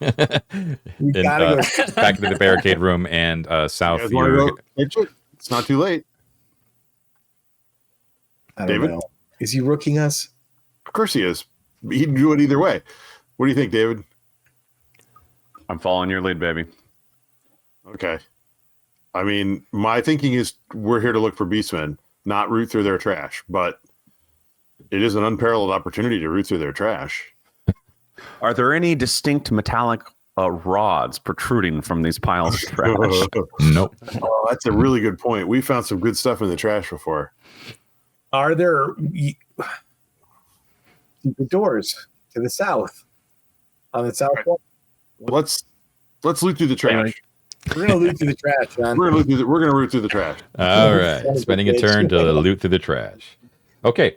So John, looking up before we go in and start digging through. Is there any stuff up above that looks like it's going to fall on you? No. Or fall on us? The ceiling's about 15 feet high, so it's a little bit taller than the corridors, but nothing remarkable. It's very tough to tell like what this room was used for, although it is supported by pillars, so probably of some importance. However, you spend a turn rooting through it, and you actually see, when you're near one of the pillars, that there is something scratched in a language possibly not known to any of you here, sort of a runic language on the base of one of the pillars. And it looks like was not like it wasn't meant to be part of the initial pillar building. You know what I mean? Right. Like it's graffiti kind of thing. it looks almost like graffiti. Yeah. Do And any it's of not you Mithric? do any of you? It's not Mithric. Do any of you guys know Dwarvish? Oh, Hey, who's got the belt of Dwarven kind? Rub it in. I am wearing a belt of Dwarven kind. Does that help? I don't think it gives you that, does it? Does it give you a I, language? I was never 100% sure everything it gave me. Can we like take a tracing of it and bring it back to Breggy? You could. That's a good idea. Good idea. Mm-hmm. Yeah, let's do that. Do you have the Great means to idea. do a tracing? Well, I got the means to do mapping, so Smart ass. I can draw it. That won't count. Do any of you actually have paper. paper? Do you have paper or chalk or whatever? Wow. I'll just I write have- it down on the map next to the map, like what the runes look like. I have I chalk. missed that Okay. bag already. I have chalk. I have chalk. I can use chalk to write on, someone's shield, any surface, because chalk is malleable like that. So Perfect. I will There we go. scribe the chalk runes temporarily on my new barbarian friend's shield. Is that fair? I don't know. Go right ahead. Yeah, there you go. Never John, use the damn thing anyway. This is on a pillar, correct? It's on a pillar, yeah. What, though I don't have dwarven eyes to see, what is is there anything that seems special about or abnormal about the material of that pillar, the Nope. stone itself? No, and because you've rooted through most of the trash in the room, all of you, you can kind of confirm that all the pillars, including this one, look fairly unremarkable and typically Arcantian. There's nothing about this pillar in particular other than the fact that there is writing inscribed on it. Can I knock on it and see if it's hollow? Sure, yeah, it is not. Okay. Is the writing sort of like, and then the goblins came like that? Does it trail away? No, it doesn't. It doesn't do that. It does look to be quickly incised. Like it doesn't look like a typical, like a dwarf craftsman would probably take a lot of time to make sure it looked perfect. It looks like it was quickly hammered out. Yeah, And none of the other columns have this on them. If we look around the same correct. kind of Yeah, this is the only zone, thing in the room right? that's interesting to find. Which column is it, John? It doesn't actually matter. You can pick one. The Wolford, you should mark down that you have a dwarvish inscription of some sort. David? Got it. Upior, who is 6'6" and has a 10-foot chain in his inventory, is tempted to wrap that chain around said pillar and pull as hard as he can. Would anyone be against that? Yes, I don't want to die in this room. Well, there are 5 others, right? Trufko, he says, magic man, you want me, Paul? Yes, my friend, pull with me. Let's do it together. You have a strength about you that I respect. Nice. You not too bad yourself. You hit Jim a little bit more, you look like Trefko. Don't skip leg day. Trefco, do your people have any they're called steroids? Okay, so you Wolford's wrap your gonna chain go- around it and you gonna tell go, like- Trefko to pull as hard as he can. I'm going to pull with him. I Yeah, mean, we're going to Wol- stand, 10 feet back. We're going to stand at the end of the chain or a few feet back, however we can fit on it. Yeah, Wolford's gonna go and cling to the wall like Spider-Man. Okay, so Trefko is very, very strong. So are you, Upior. Nothing compared to Trefko, of course. So it's mostly Trefko doing the work. But he pulls as hard as he can, and his old lopsided face goes beet red in his white fur as he pulls as hard as he can. There is a substantial crack in the pillar that you could hear and then see, but it's Arcantian build, and it was built to last.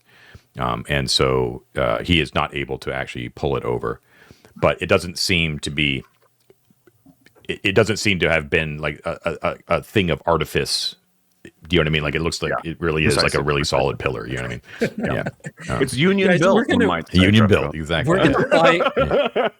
Yeah, so we're that's gonna all you can talk find to in that Greggy room. tomorrow. So unless you want to go east to explore that small eastern passageway, or do you want to let's do go west back to I the? think we go east. Come on. East. Yeah, Well, in for a explore. penny, in for a pound. All right, cool. Yeah. So they're going to go You into know, uncharted territory. We're going to take a quick break, and then we'll see what they see over in that direction. We'll be right back.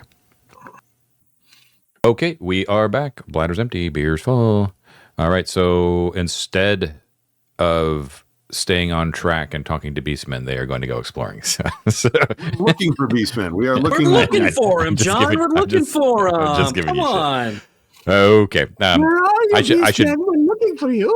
I should revise by saying, instead of going the place where they know there's beastmen, they're going to go look for them elsewhere. So, Well, the reason I'm pushing for, not pushing, but the reason I'm going along with this is that I'm hoping we can go around the gargoyle room. Maybe we don't have to deal with the room full of gargoyles. yeah, sure. Well, we know the secret there is you just go through fast, but I'm just curious. I can't wait until we talk to Breggy and find out that dwarven rune says, like, main supporting beam. Well, Be careful. I mean, truly, You're not- and within that logic, it may be that the other beams are ones we should try to pull down and not that one. If that beam says like only real beam, right, and every other one is a hollow treasure chest in the form of or whatever, right? Like, yeah, but it's fine. Next time. Okay, so But you're moving down that eastern corridor. Yeah. Okay, Yeah. Who's going first? Mort. Mort. Okay, Mort, I'll go behind him. Okay, with your dark vision first, and then with the lantern light behind Mort. So, Mort, you are leading the rest of the party, and you go down for 50 feet down this 5-foot wide, narrow Arcantian passageway before you hit a small door.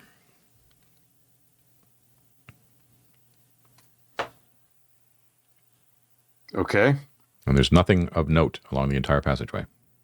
Let's listen at that bitch. Take a turn to listen. Yeah. Yeah. Okay. Why Someone not? roll. Mort, you want to roll, or whoever? Someone else should roll because I'm busy trying to make this map look nice. Oh, what's the movement Yeah, rate, by the go. way? Who's the slowest? 90? I'm at I'm 90. at 90. Okay, cool.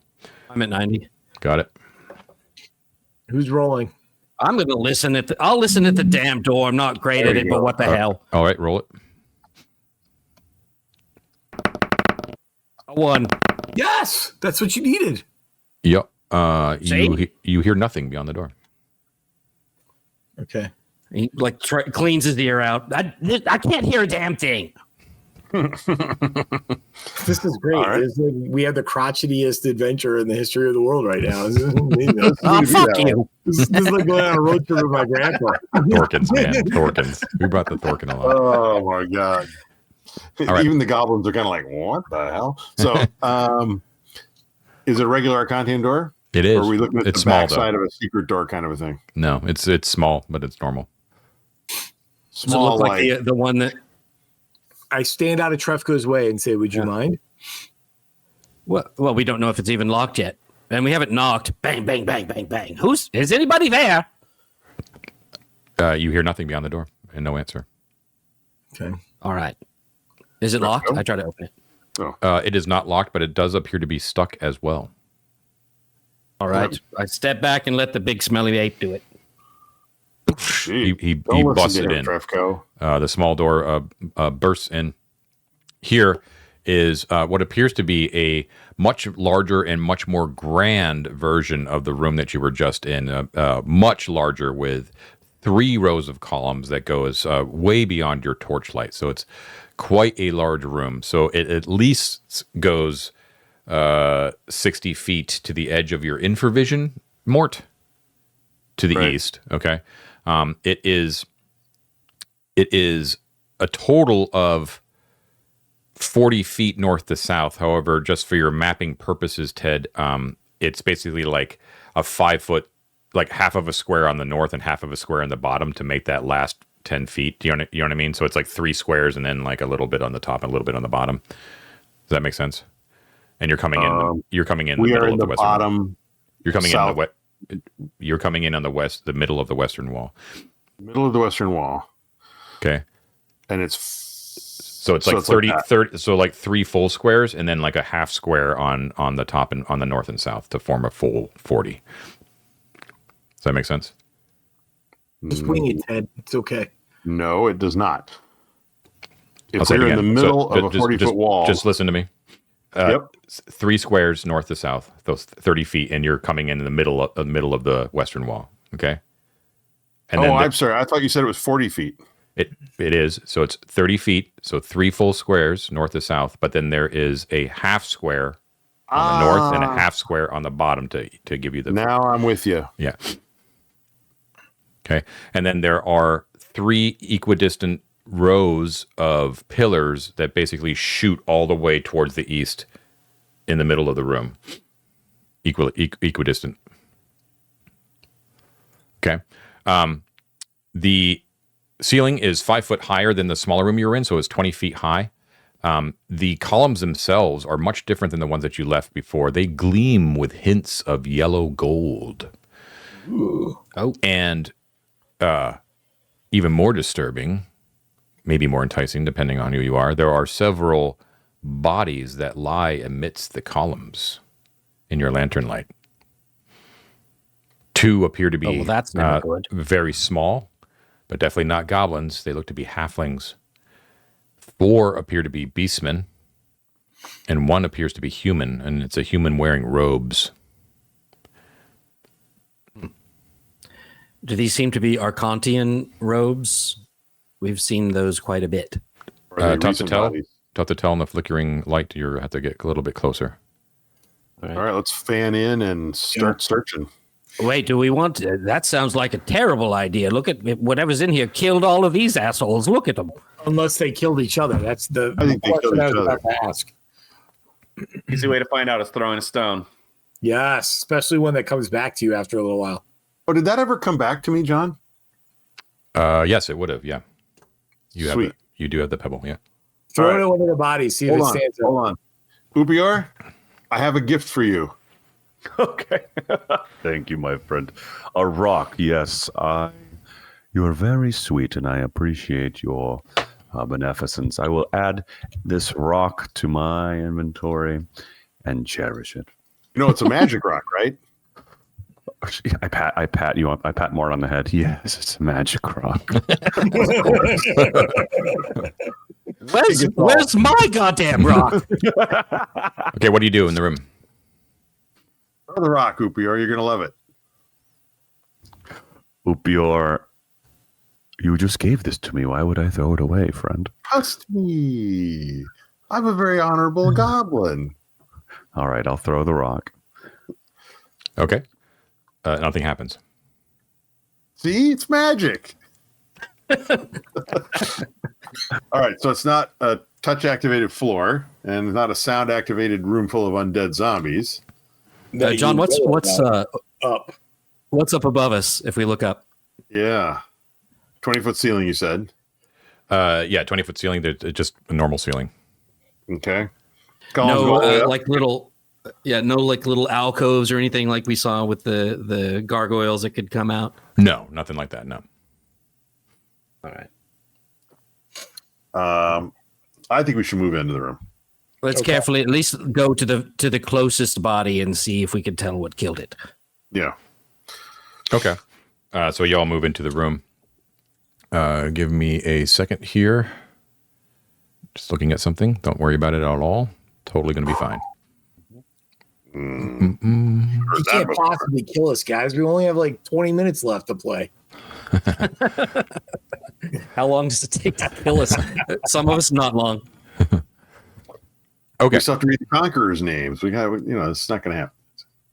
All right. So you guys move into the room and you're moving towards one of the bodies there. And let's see. And our cleric is ready to turn undead, right? So, Doesn't do that. Brother Lothar, what is your AC? Why? Why are you asking me? 16, John, you son of a bitch. 16. Okay. Why would you ask me that question? Oh, that's a lot of dice. Sure. Oh, what is happening? You run away. That's a lot of dice with high numbers on them. Okay. One. We have another cleric for 10 minutes, John. 10 minutes.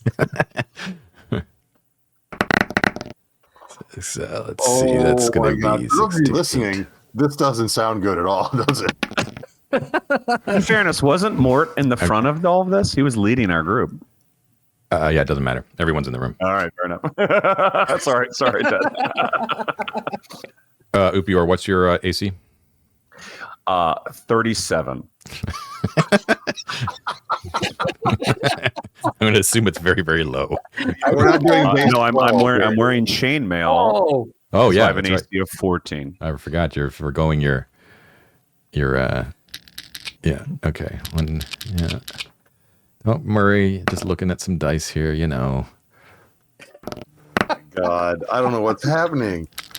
I'm going to So play this many character for one session. Mortis, what's your AC? Well, Just tell me your AC, quick. I can't tell you quick, and here's the reason why. So on the because I have not actually, Mort's not actually been in hand-to-hand combat since you put the new shield rules in. So what is without a shield? Okay, so the fact that it's a +2 shield has no bearing on his AC, is what you're saying. That's correct. Yep. Then his AC is 17. Okay. Rolling. Why are you rolling so bad for him? The man who said, "Let's Wait, just go in." Wolford, what's your AC? Can I have those rolls, please? What's your AC, Wolford? It's 13. 13. Wolford Quick Green. about it. Get off my lawn. You rolled like 19s for me and David, and you're rolling like upkits for them. Okay. Lothar, you're going to take 9 points of damage. Upior, you're going to take 1. The rest of you guys don't take. Actually, I'm sorry. There is Trefco. What's Trefco's AC? I had it here a minute ago. Hold on. I'll tell you. AC is 15. Yeah. Okay. And Trefco's also going to take 1. Gangrene's in there too, John. Oh, yeah. Gangrene. Yeah. AC 16. Oh, sorry. That's AC good because 13. I had 13. 2, 3. Ooh. Gangrene's going to be coming out rough here. Let's see. 4, 3. Gangrene's going to take 7. Okay. Okay. So, what you guys were unable to notice, you were surprised after I rolled secretly, is these very, very strange creatures that you've never seen before basically descend upon all of your heads and just glom on with slimy tentacles and then send electrical currents through those tentacles into your head, basically frying your synapses as you all cry out in pain. Mort and Wolfhard see it at the last second as they sort of manifest in the air and are able to dodge aside. But the rest of you guys unfortunately fall, and Tref goes like, oh! What they look like are actual small little translucent octopi that are floating in the air, and they're translucent like jellyfish, so you can actually see their innards, like their organs inside, and they have a nasty beak, which hit a couple of you guys. Like Lothar definitely got a little bit of that too, and it sort of sent the shocks through, and then like inserted its beak into the top of your skull, Lothar, and just sort of like in there, and then it starved. So they sort of have like this prismatic sort of shimmering jellyfish-like shape as they sort of float through the air. And it looks like they were attached at some point on the pillars up above, but they are like octopi, are able to basically seamlessly integrate with their environment. So you can't see them at all, and they drop basically on top of you. But they're silent, completely silent as they sort of do their business. But then the air is lit up by your screams as they are upon you. So that's that. Top of the round. Does anyone want to declare spells or blocking, or what do you want to do? Are we running away? How many are there? So there are 6. And there are 6 of you. So there's one on each of you. One on each head kind of thing? Yeah. And are they? Are and we when they attack, Are we entangled?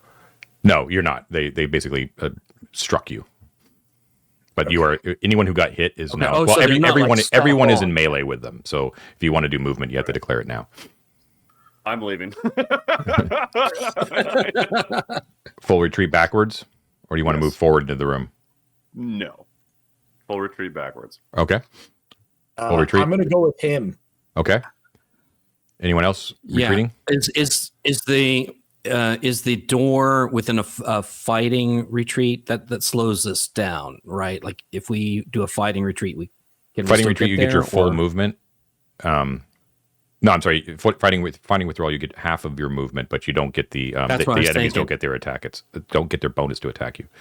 Oh, so John, we're purposely, we were trying to like check out the closest bodies. So are we close enough to the door to get there with the fighting retreat, or but the door's been broken open by Trefco. It can't be closed behind you. It's fine if they follow us into the hallway. That's better than all of us getting attacked. To be honest with you. You can certainly all make it back into the hallway with a fighting withdrawal if you want. Okay, then that's what I'd like to do. Yeah. If we do that, they're still on our heads. No, we're not grappled. We're in melee. Yeah, they're not stuck on there. They're sort of floating. They're not sitting on it. You're not stuck. Yeah. Yeah. Okay. Yeah. I get it. Okay. Yeah. Fighting withdrawal. The monster from Munchkin. I'm just gonna say this. So is David, are you still full retreating or are you fighting withdrawing? Full retreating. Okay, cool. Having said that, I do have an idea after we see what happens next. But yeah. Trefco is terrified and is going to do a full retreat. Remember that Gangrene is now no longer Mort's. He is everybody. So what do you want Gangrene to do? I want him to be more. I would say do fighting withdrawal. Like he's going to stick side by side. He does a fighting withdrawal as well. Yeah. Okay. They are going to attack you. Roll for initiative. I got a 3. I got it. Okay.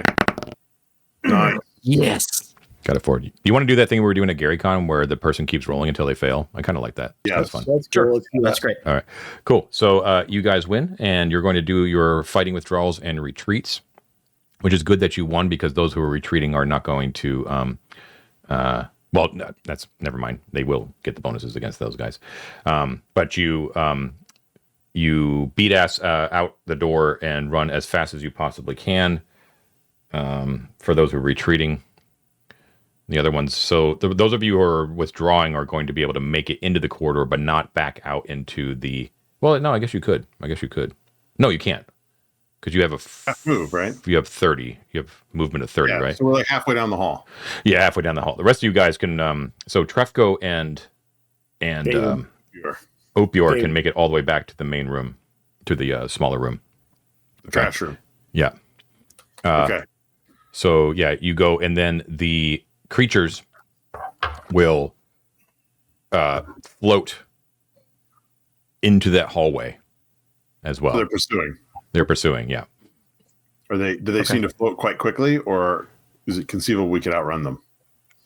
It looks like you could probably outrun them. They sort of gently glide forward with their tentacles outstretched, and they're sort of like just above your head height sort of thing. Trevor's like, run! Can we kite them? Can we like sit here and like retreat and then shoot them as they come up and then run again? It's up to you. They're flying, so they can basically come over you, and they're going to drop down on top of you. That whole thing. So, it's still your turn. So you guys have moved. Mm-hmm. Do you want to fire missiles or anything like that? Neither Gangrene nor Mort has a missile, but they are going to get their weapons out and be ready to fight. And it takes I can't move and cast a spell, correct? That's correct. Okay, so then yes, I will use my never mind, I have my flail out. Okay. All right, they come in. Sorry. Yeah, I was just going to say, Wolfhard will draw his sword. Okay. They come floating into the hallway. They are able to come over top of you and basically attack you again. Shit. Okay, so we have guys. Lothar, Mort, Wolfhard, and Gangrene, right? Yeah. All right. Lothar, your AC again was 15, is that right? No, mine is 16. 16? Okay. Well, Trefco too, I guess. Trefco did a full retreat. Fully ran away.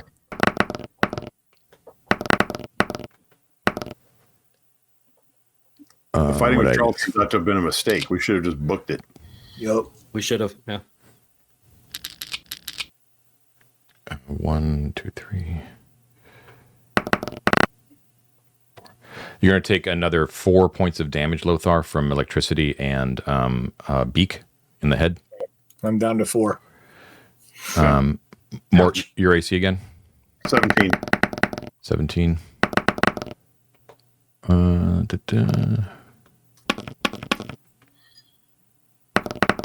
Missed you entirely, Mort. Volfeared, yours is what? 13.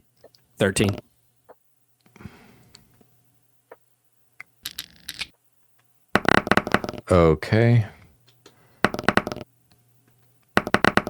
Okay, you're going to take 3 points of damage, Wolfjord. You out? Okay. Are you out? No, man. Okay.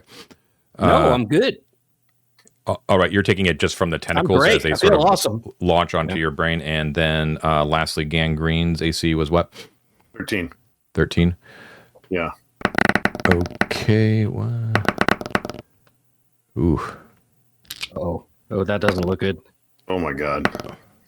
Ooh. Oh. 1. You're treating Gangrene like Lothar, man. That's not cool. Okay, so Gangrene is going to take 3 points of damage, a little bit from beak and most of it from electricity. Is he out? Nope. Gangrene's okay. He's not happy Tough at all. Both, you're all over me, both. There is one. That was let's see. That was 1, 2, 3, 4 of the things, right? So there's 2 more left, and there are 4 of you. So let's see who they attack. The first one's going to attack. What is that? A 3, a 2? That's going to be Mort. Okay. And the second one is going to attack Mort as well. Brutal. All right, Mort, here we go. I don't like it. Ooh, Nat 1, he killed himself. Okay. That's a lot of dice. Yeah. 1, 2, 3. You're going to take 6 points of damage from the first one, Mort.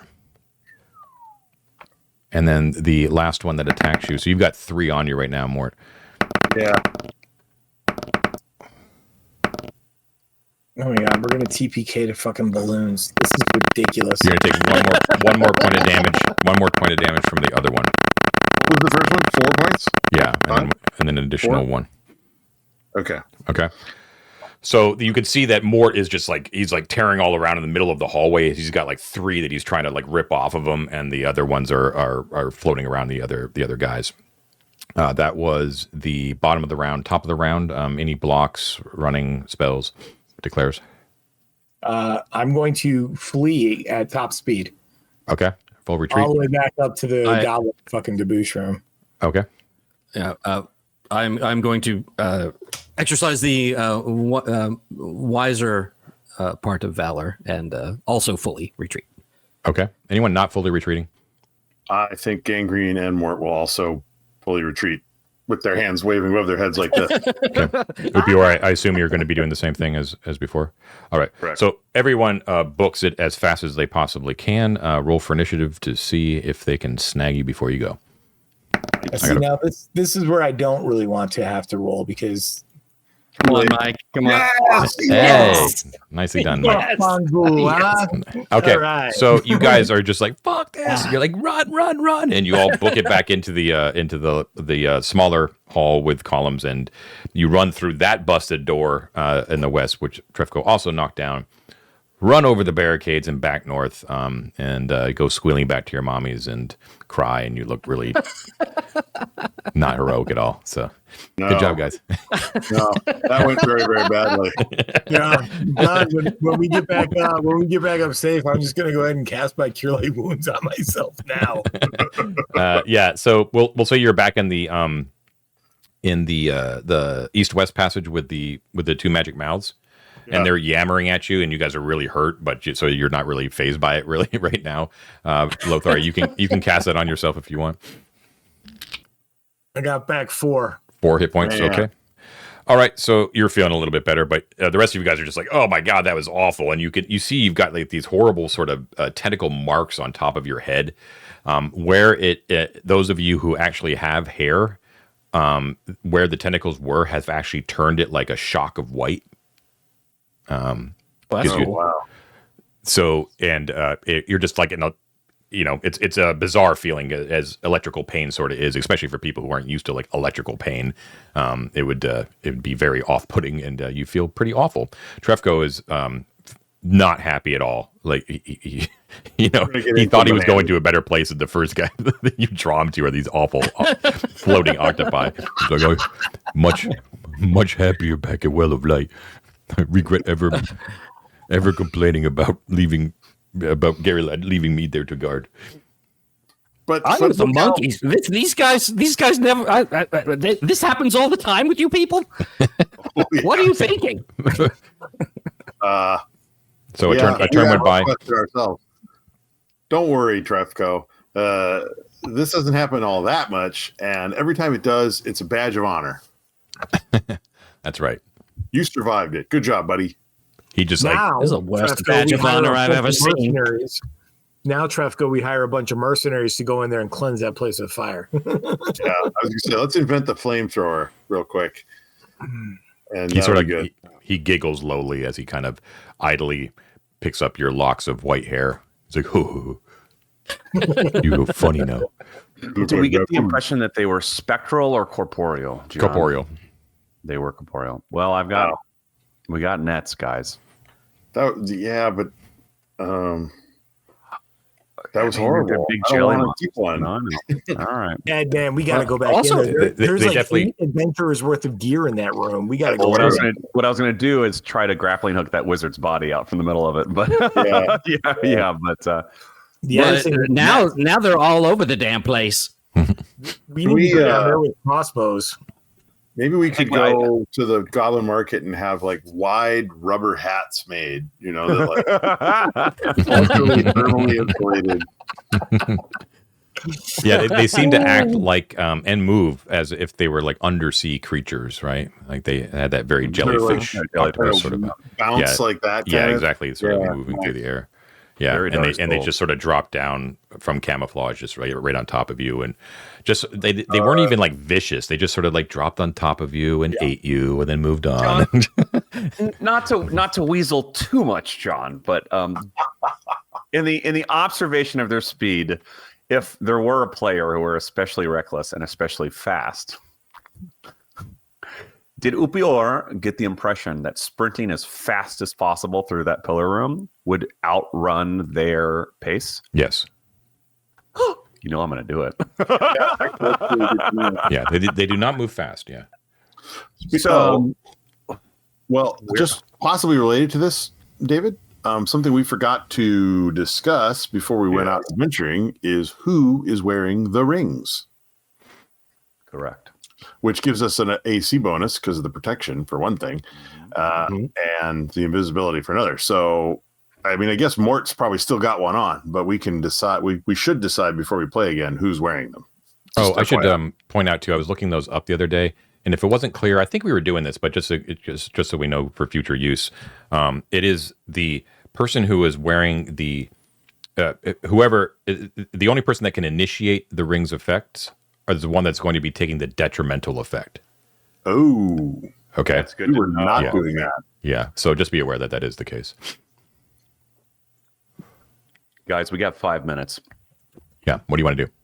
You want to run? I back will room? run through that room if you want me to. Why would you do that, dude? You're gonna die. You don't know that there's a door on the other side. No. I There don't. might be, but also it doesn't do anything to them. I mean, maybe there's a door, maybe there's not. But Now, if give we him want to the fuck ring him and let up, be invisible. If we give him the ring and let him be invisible, maybe that will help. That's my thought process. All right, I'll go with you. Okay. So Morton and Upior are going to go. You don't have to go with me. So I mean, I'll like, stand at the doorway, turn you invisible, and be blind while you run through. Or search the why do you bodies. have to be so close? I think, to be more clear, I think what I would do, John, this is like spatial, but what I would do is go invisible and I'd run, but I'd run a circumference of the room rather than through it if they are at the center of the room, if that makes sense. So They're that going like, to start out invisible too, though, David. sorry? They're going to start out invisible too. John said that they have like octopus's ability to blend in with shit. So Yeah. you're not going to know where the hell they are. Let me ask you I know something. most of them are suspended, right? Yes. Well, right now they're probably they're all floating. looking for us. John, this when we saw those things, did they seem to have eyes that we could like? Were they looking at us? Yeah. They had like Not- octopus eyes. Yeah. Okay. What do you bet the dwarven script says? Watch out for octopuses. So Upior, it is likely that when you go back into that room that it'll sort of like be reset a little bit. So they're right that you will not be able to peg where they are, even if you're looking for them. It's like super hard, and it would I would say like you could probably spot them because you now know what they're able to do, but it would take you like a turn because they're so easily camouflaged. So if you're looking for speed, you would have to blindly kind of go in there, grab what you can, and move back out, or go all the way through. So it's up to you. But Why don't you take there'd be a no fucking rope? around. You'd have to go like straight through. You know what I mean? That's the point. Yeah, I'm not looking to look at the corpses even, John. I'm trying to run, see if there's a door on the other side, and run the circumference of the room and back if I have to, if there isn't. So you just want to map out the room is all you're trying to do. I want to map the room by sprinting through it as fast as possible. Okay, so Oh, let's you- just do that. You can do that. We don't have to do like all these other safety sort of stuff. So Upior, you go through the broken door. You kind of build up your courage, and you're like, "Fucking, let's go!" And you book it as fast as you can. Your chainmail jingling, big brawny muscles as you go through this room. You're basically like all the way on the other side of the room by the time they're cephalopods is what the names of these things are. The cephalopods actually detach and kind of make themselves known and start to idly kind of move towards you in mass. But you are able to get the dimensions of the room. So the entire room is that 40 feet north to south with that sort of odd 5 feet on either side. And then is 1, 2, 3, 4, 5, 6, 7, 8. It is 80 feet east to west total, Ted. Okay. On the eastern side, there are 2 passageways, Arcantian, not natural, Arcantian, that exit out of there. They are both 5 feet down. They are both 5 feet inset from the north and the south, and they are 10 feet wide. And they both head directly east. Are there doors on these passageways? Or are No, they they're just open. They're totally open. I'm going to run through the southern of these passages. And can I say, before I did this sprint, I would signal that should I take the ring off and make myself visible, I've gotten to safety. But once I do so, I would like you to reinitiate it for me, Ted. So it's a signal to you, but because I Okay. can't reinitiate my invisibility, all it's telling you is I did make it to the other side safe. Does that make sense? Yep. I'm will going to do run through the southern passage, John. Okay, so through the southern passage, it's 10 feet wide, goes for 20 feet before it opens up into a small square chamber that is 20 feet by 20 feet. And you are entering in from the northwestern side of the western wall. The room itself is fairly small. And there is some, but there's nothing, there doesn't appear to be anything of interest in here except there is a small pile of trash in the southeastern corner. And in that pile of trash, you can see a bone scroll case poking up out of it. In addition, there is a passageway continues out of that room directly east from the southeastern part of the chamber on the eastern wall. And I would actually say that because, well, shoot, man, you would have to have a torch. Do you have a torch on you? Yeah, I can carry a torch. Or That's is, all right, so mark off a torch. fine. All right. Like that, John? Or is it narrow? Hold on a second. Upior's torch. Got it. You got it, Ted. Yep. Okay. So you could tell from your torchlight, Upior, that passageway goes for another 20 feet before it hits a door on the eastern wall. Okay. I'm going to grab this case. Okay, well, 2 questions. First question, when you say small pile of trash, could a human hide within the trash? No, smaller Okay. than that. So I'm going to grab this bone scroll case. I'm going to keep chucking it to the door. I'm going to open the door and close it behind me and hope on the other side aren't a bunch of beastmen waiting. Okay. Yeah. Wow. So when you attempt to That's open that reckless, door, man. it is stuck. Ah! Oh, wait. Yes, it is stuck. Yeah. So I'd have to try to kick it down. Yeah, and it would take a turn. Wait, are you still invisible now? Did you I'm still reinitiate? invisible. Okay. Yeah. I mean, I haven't done anything to erase the invisibility.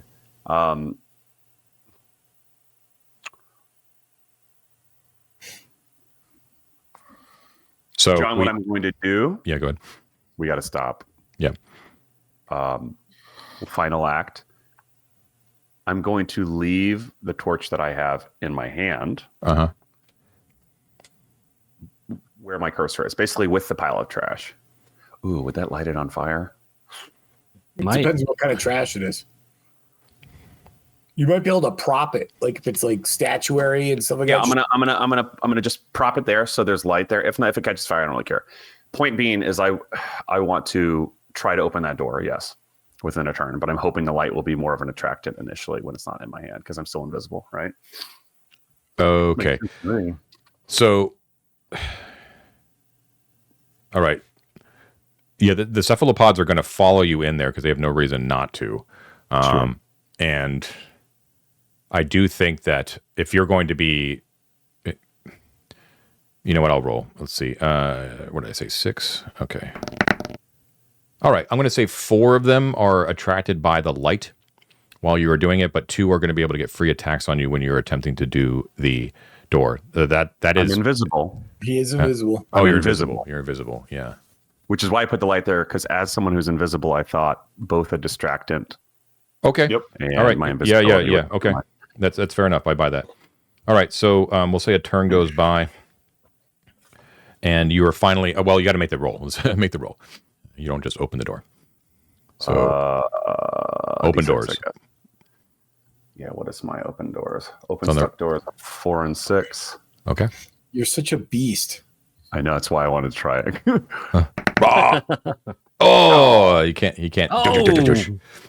All right, so you can't get through, but we will leave it here and say that you are actually safe from the cephalopods because I don't think they're going to have like the sense of smell sort of thing like minotaurs would have, for instance. They're around you. They seem to be floating around that light, sort of looking around idly. Like moths. Yeah, exactly. And you're attempting to get through that door, but you are invisible at the moment. Then I Okay, take off the ring. so mark down. Mark. Which finger do you have that ring on, Ted? Oop your 1 slot scroll case with scroll. Definitely make sure you mark it so we remember to investigate that next time. And the rest of you are well, you're way back, I guess. You're like way back in the east-western In the corridor. trash room or with the barricade room, I guess. Yeah, that's fine. Barricade. We can call it the cephalopods barricade are in room. the trash room. Yeah, we'll call it there. Okay. Okay, cool. All right, so we got some new exploration done. That's pretty fun. Making some inroads towards the beastmen. We'll see if you can get there next time. But yeah, very, very fun session, guys. Okay, so you know the deal. You guys have been watching 3D6 Down the Line, the most criminally underwatched actual play series on the internet. Please do not forget to like and subscribe. And if the feeling strikes you, please check out the Patreon where you can see that video of me explaining all the new spellcasting changes if you want to get the lowdown on that, plus a whole bunch of other benefits as well. And thank you to our Patreon supporters, including our explorers, delvers, and especially our conquerors. Mike, take it away with the conquerors. All right. First of all, Brad and Aiden, thank you. The Logan family, the Kabrowskis, the Declan Koneski, Chad Cartier, Magic Meat Machine, Dale Brady, Tom Leary, Phil, G Tokyo Time, Terry Barney, Eric Lawson, Mando NZ, Faisal, James Doig, Robert Valdez, Grunt, Andrew Schroker, MM, Michael Schilling, Stefano Di Maiolo, the Hexbrawler Twins, Summon Toast, Adam the DM, Jib Cutter, Scott Yearsley, Mech Jack, Kick Maniac, Dire Grew, not Matt but not least, Matt Mason, Matt Gardner, Matt Koenig, and Matt Young. The Mats. Thanks, guys. Yep. Thank you Go so much, Mats. guys, for your continued support as always. And everyone out there, please have a great week, and we will see you next time. Bye, everybody. Take care. Thanks, John.